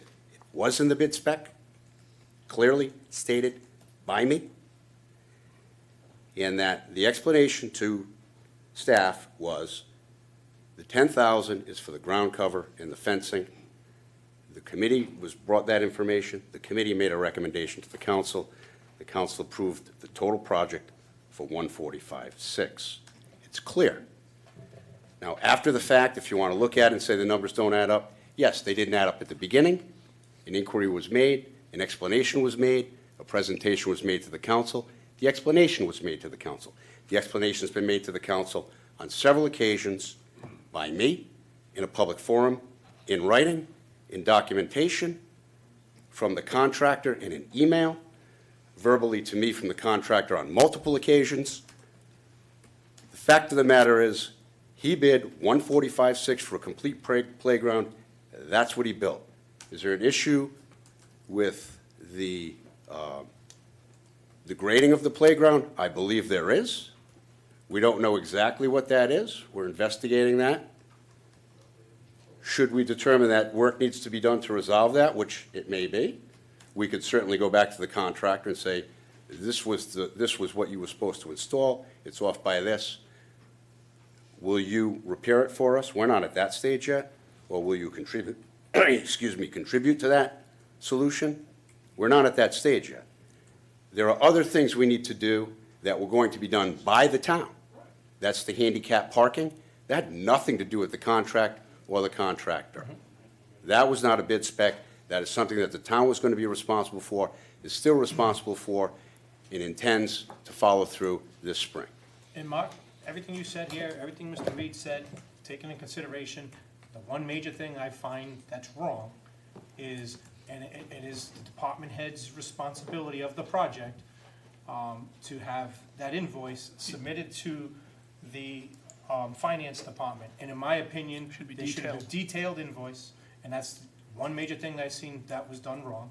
And that invoice should have had the breakdown for the fence, the breakdown for the ground cover, the breakdown for installation of those items, installation of the playground material, and the labor rides and everything, yeah. And then that way there, when the finance department sees it, writes off the check, and then when somebody has that question, that they see something like that, and they see the invoice broken down, we can hand any resident in here the invoice and say, here's what they charged us for, here's the exact dollar amount, and we're all said and done. Unfortunately, it just is going by resolution and conversation of the Recreation Committee. Jason, I know, I don't want to put you on the spot, but I know you're our representative from the council on the Recreation Committee. Were you at any of these meetings? We had one meeting. Okay, were you at any of that? I was at the meeting. Okay. We met right here. Yes, can I tell you what, this was what, two and a half years ago? Yeah. There was conversation about, we had the bids in front of us, I can tell you that. And we had questions regarding the bids. The questions came, some of the questions I can remember were, do we want one company doing to purchase from the one company and then to install it? Do we want to purchase from company A and have company B install it? And I believe the president at the time, Chris Messier, he was going to go to Mark and ask him questions that we had. After that, we never had a meeting. So, I mean, the meeting we attempted to have. I was gonna say, the meetings were because people weren't attending, correct? Yeah, we couldn't have a quorum. So with that, after that, it's almost like where you have people here, Ernie was here at one of the meetings, and we're waiting for another person to come in, and it just didn't happen, so.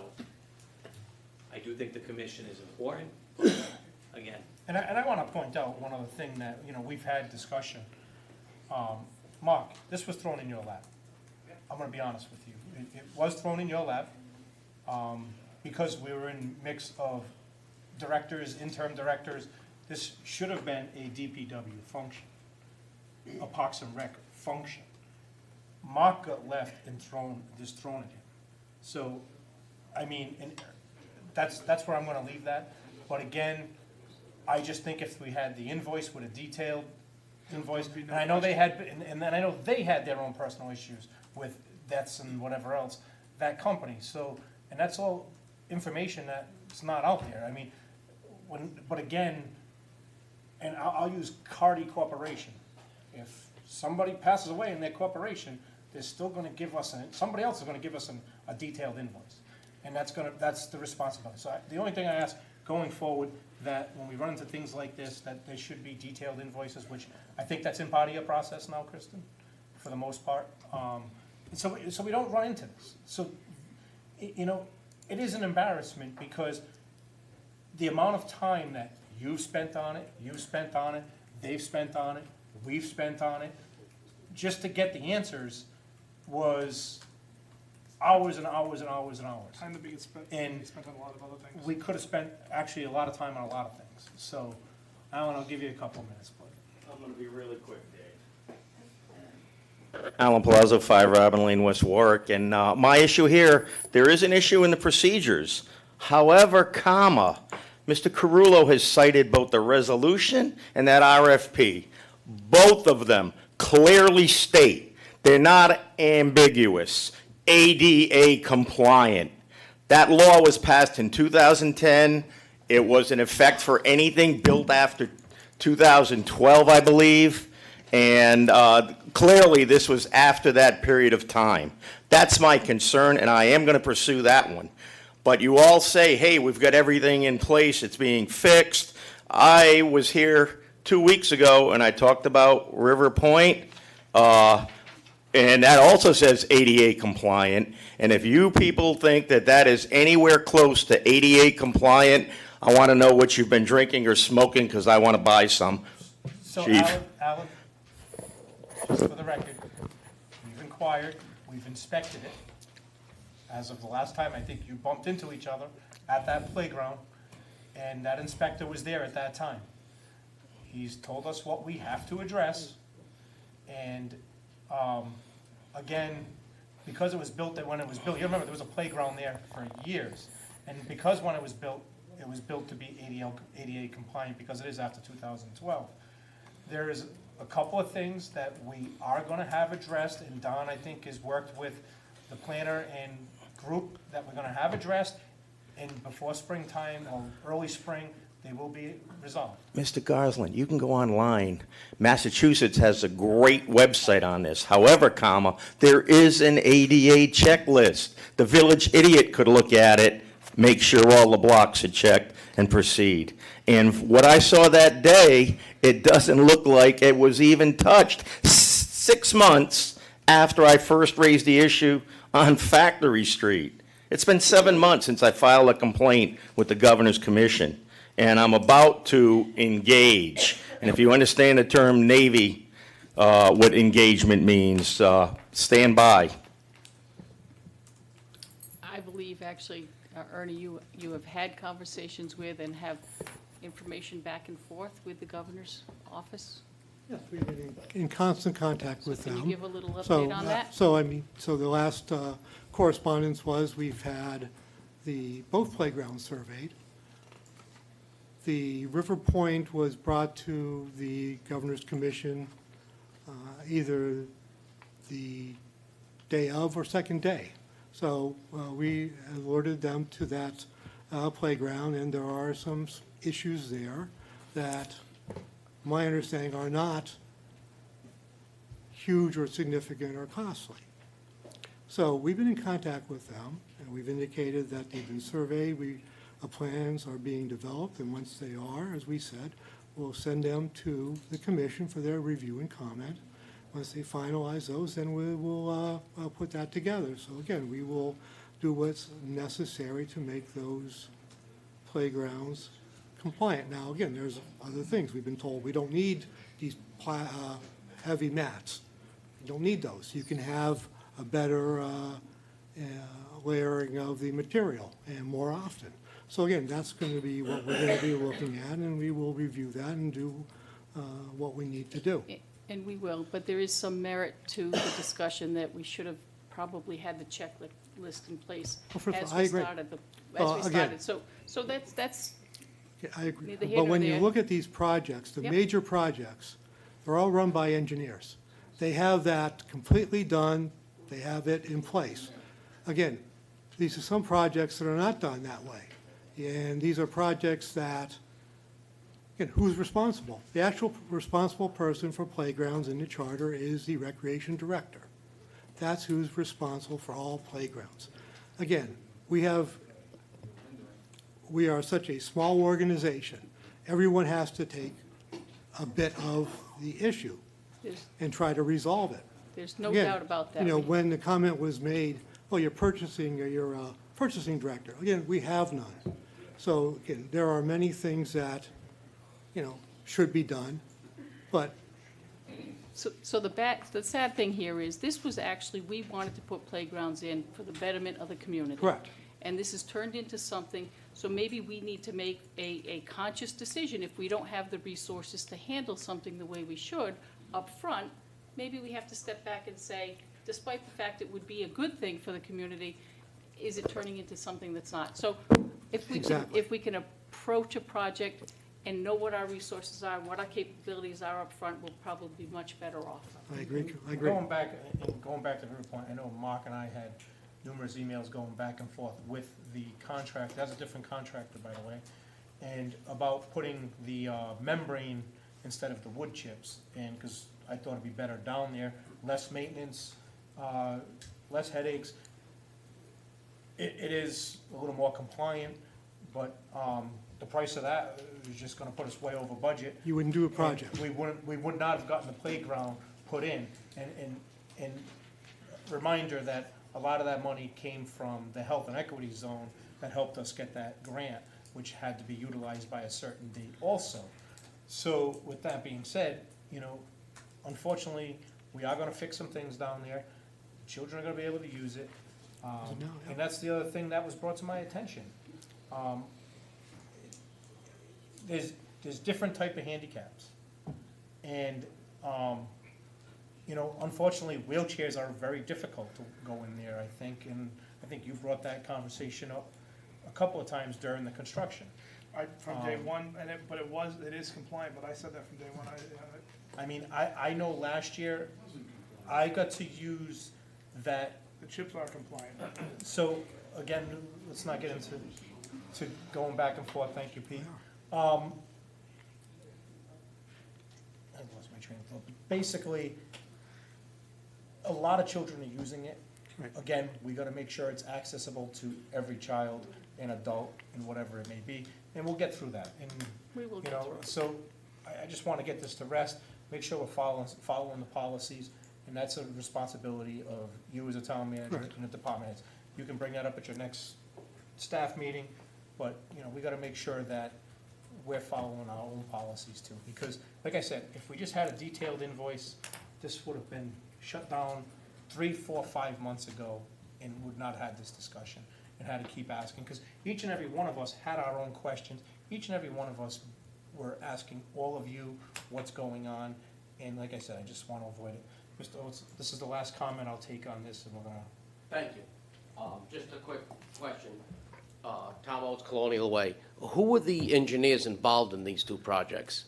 There were no engineers involved. You just No, You stated, didn't hear what he said. He said, larger projects require engineers, We don't have any. but these I types of understood. projects did not it's use engineers. extremely difficult to hear, Ernie. You need to get that mic closer, but it sounded from back there that you said engineers were involved in both projects. He, before, wait a minute. My Tom- mistake, that's Tom, what I hold on- heard. Hold on one second. Before he even finished his comment, somebody else yelled back there, what engineers were on the project? Then he came out with a finishing comment that on these types of projects, there were no engineers in Okay, place. So, thank you. I just want to clarify that. Thank you. Thank you. All right, we're moving on. Thank you. Discussion regarding the FY '21 budget messaging sponsored by Councilwoman Williamson. And this is brief, and I think we should bring it forward to next week. I just don't want to get cut short. Last year, we didn't have any conversations, we didn't get our message out. I think we need to know what we're gonna do. We have to work in conjunction with the school committee probably, to make sure people understand what the budget's all about and how that happens. And I know we do workshops, but I think we have to have a messaging plan as well. And again, if we could put that on the next agenda, since it is now 10:27, that's probably a good idea. Thank you. Upcoming appointments, Sewer Use Appeals Board, 1 alternate member with a term to expire 10/2021, 1 term to expire 10/2020, 1 term to expire 10/2022. 2, Board of Tenant Affairs, 1 term to expire 2021, public, one term to expire 11/2021, public, one term to expire 3/2022. Recreation Committee, 2 full members. Pension Board, one term to expire 11/18/2020, one term to expire 11/18/2021, one term to expire 11/18/2022. Board of Assessment and Review, one term to expire 3/2020. Zoning Board of Review, one term to expire 7/2021. Public comment, designated portion of Town Council's open meeting for citizens to address comments to the Town Council relating to matters affecting the public business. Comments will only be addressed to the Town Council, who will take them under advisement. When addressing the Town Council, please state your name and address. Please conduct yourself in an orderly and respectful fashion. The comments of citizens accessing this portion of our meeting are neither adopted nor endorsed by this body, but heard as requested. Members of the Town Council, being duly elected public body as identified by Rhode Island General Law 42-4623, have no obligation to respond to the public's comments. Any public comment? Sean? Just state your name and address for the record.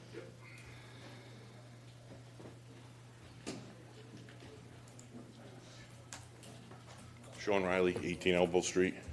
I'm here tonight because I want to address a comment that was made, I believe it was the last regular council meeting, about a situation with the DPW. There was accusations of malicious damage done to a property. And I believe, well, I know there was a police report filed.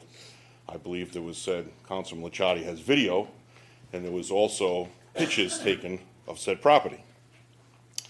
I'm sure I know my boss Don followed up on it, but I know, as you stated last time, you won't be getting into matters like that.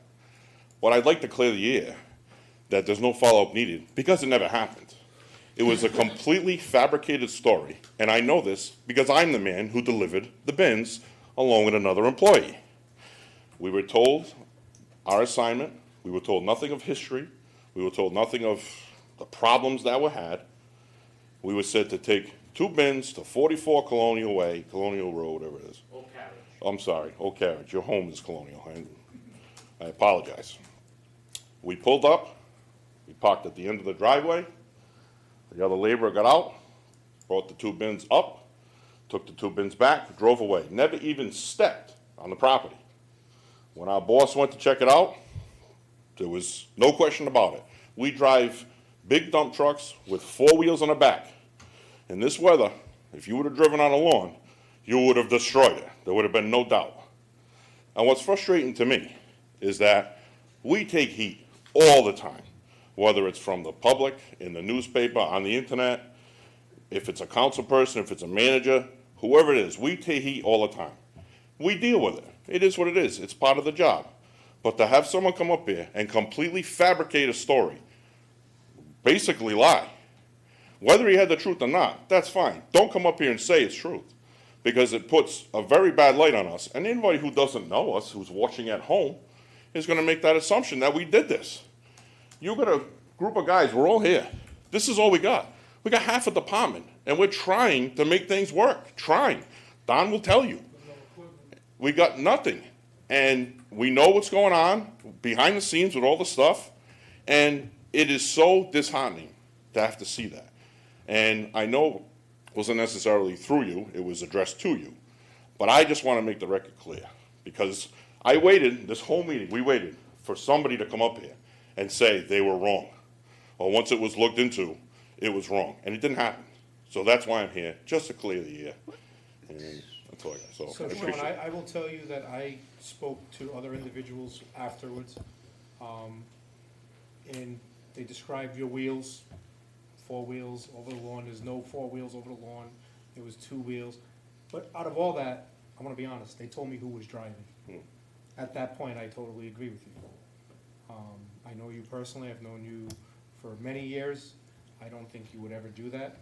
I never spoke to the individual who made that accusation.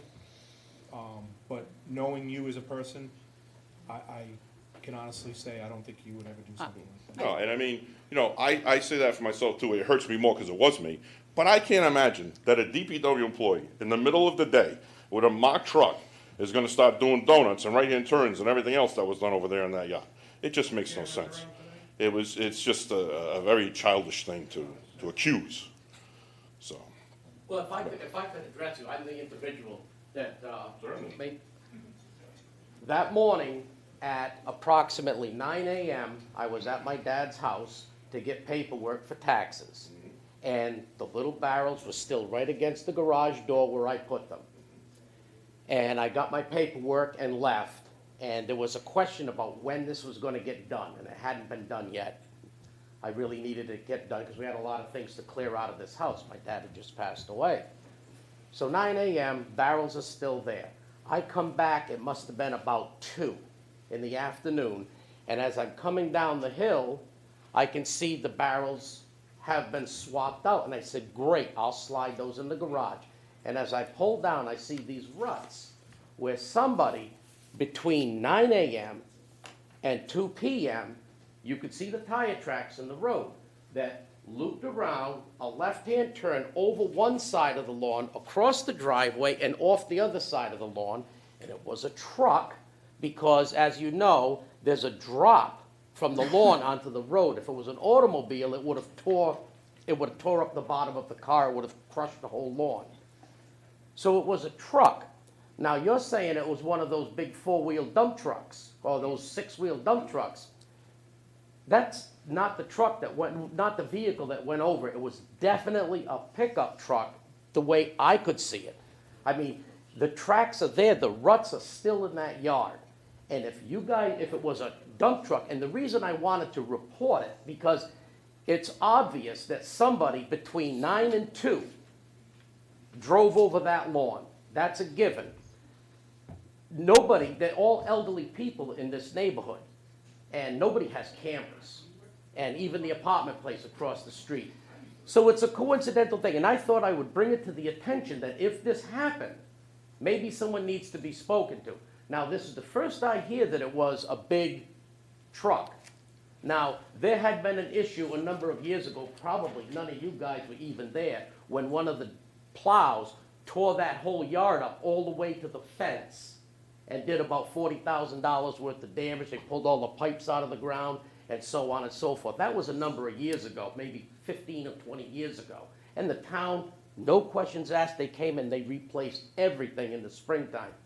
But I'm not offensive to anybody here. I know what you guys do. But think about it. 9 a.m., trash cans, the old cans are there. Nothing on that yard, because, I mean, it jumps out. And if you go there tomorrow and you look at those, just coming down the hill, you'll still see those ruts. And at 2 o'clock, the barrels have been changed, and now there's a big ruts across the yard where someone did a U-turn in that front yard. Go figure. So, I make a motion that we Guys. So- Okay, no, I beg your pardon? yes. specifically said on that thing, DBW. Exactly. That's what it looked like, and I wanted it to be brought to the attention because in case it was, they would talk about it, and that's what I wanted. And I spoke to Don, I spoke to Don about it that night, and he said he was gonna look into it. Tom, He address looked the into it. council, not the crowd. Right. Excuse me, he looked into it, Don looked into it, and now I get the fact that it was a different truck, and it wasn't you guys, and I do apologize. But that's it, it's time to go home. It is time to go home. Obviously, there are ruts there, there's no question about that. I would agree with what President Goslin said, and I agree with what Sean said. I don't think anyone would intentionally do that, and when I found out it was him, I can tell you, it didn't happen. He was driving, because I will vouch for him personally. And I don't know. He was not driving, so. I don't know him at all. Well, I do. But And- it's and obvious that if they were driving that big It's a horrible truck. coincidence, it's not them, that's correct. So there's Tom- been a misunderstanding. Misunderstanding, and my apologies to all the guys at the DPW, but add it up. 9 a.m., It's 2 a, p.m. it's interesting coincidence, you're right. Exactly. You're right. All right, again. And I thank Yes. you, and I apologize if anybody's offended at that, but if you look at the facts, the conclusion, that was my conclusion that I wanted it looked into. It was. And it was. Thank you. And it was, and, yes.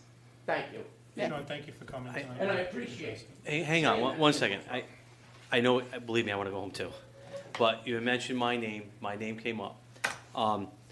this is how I handle the situation. Constituent came to me with an issue. I reported it to our DPW director because of what Mr. Roach just said. Nothing accusatory because I wasn't there.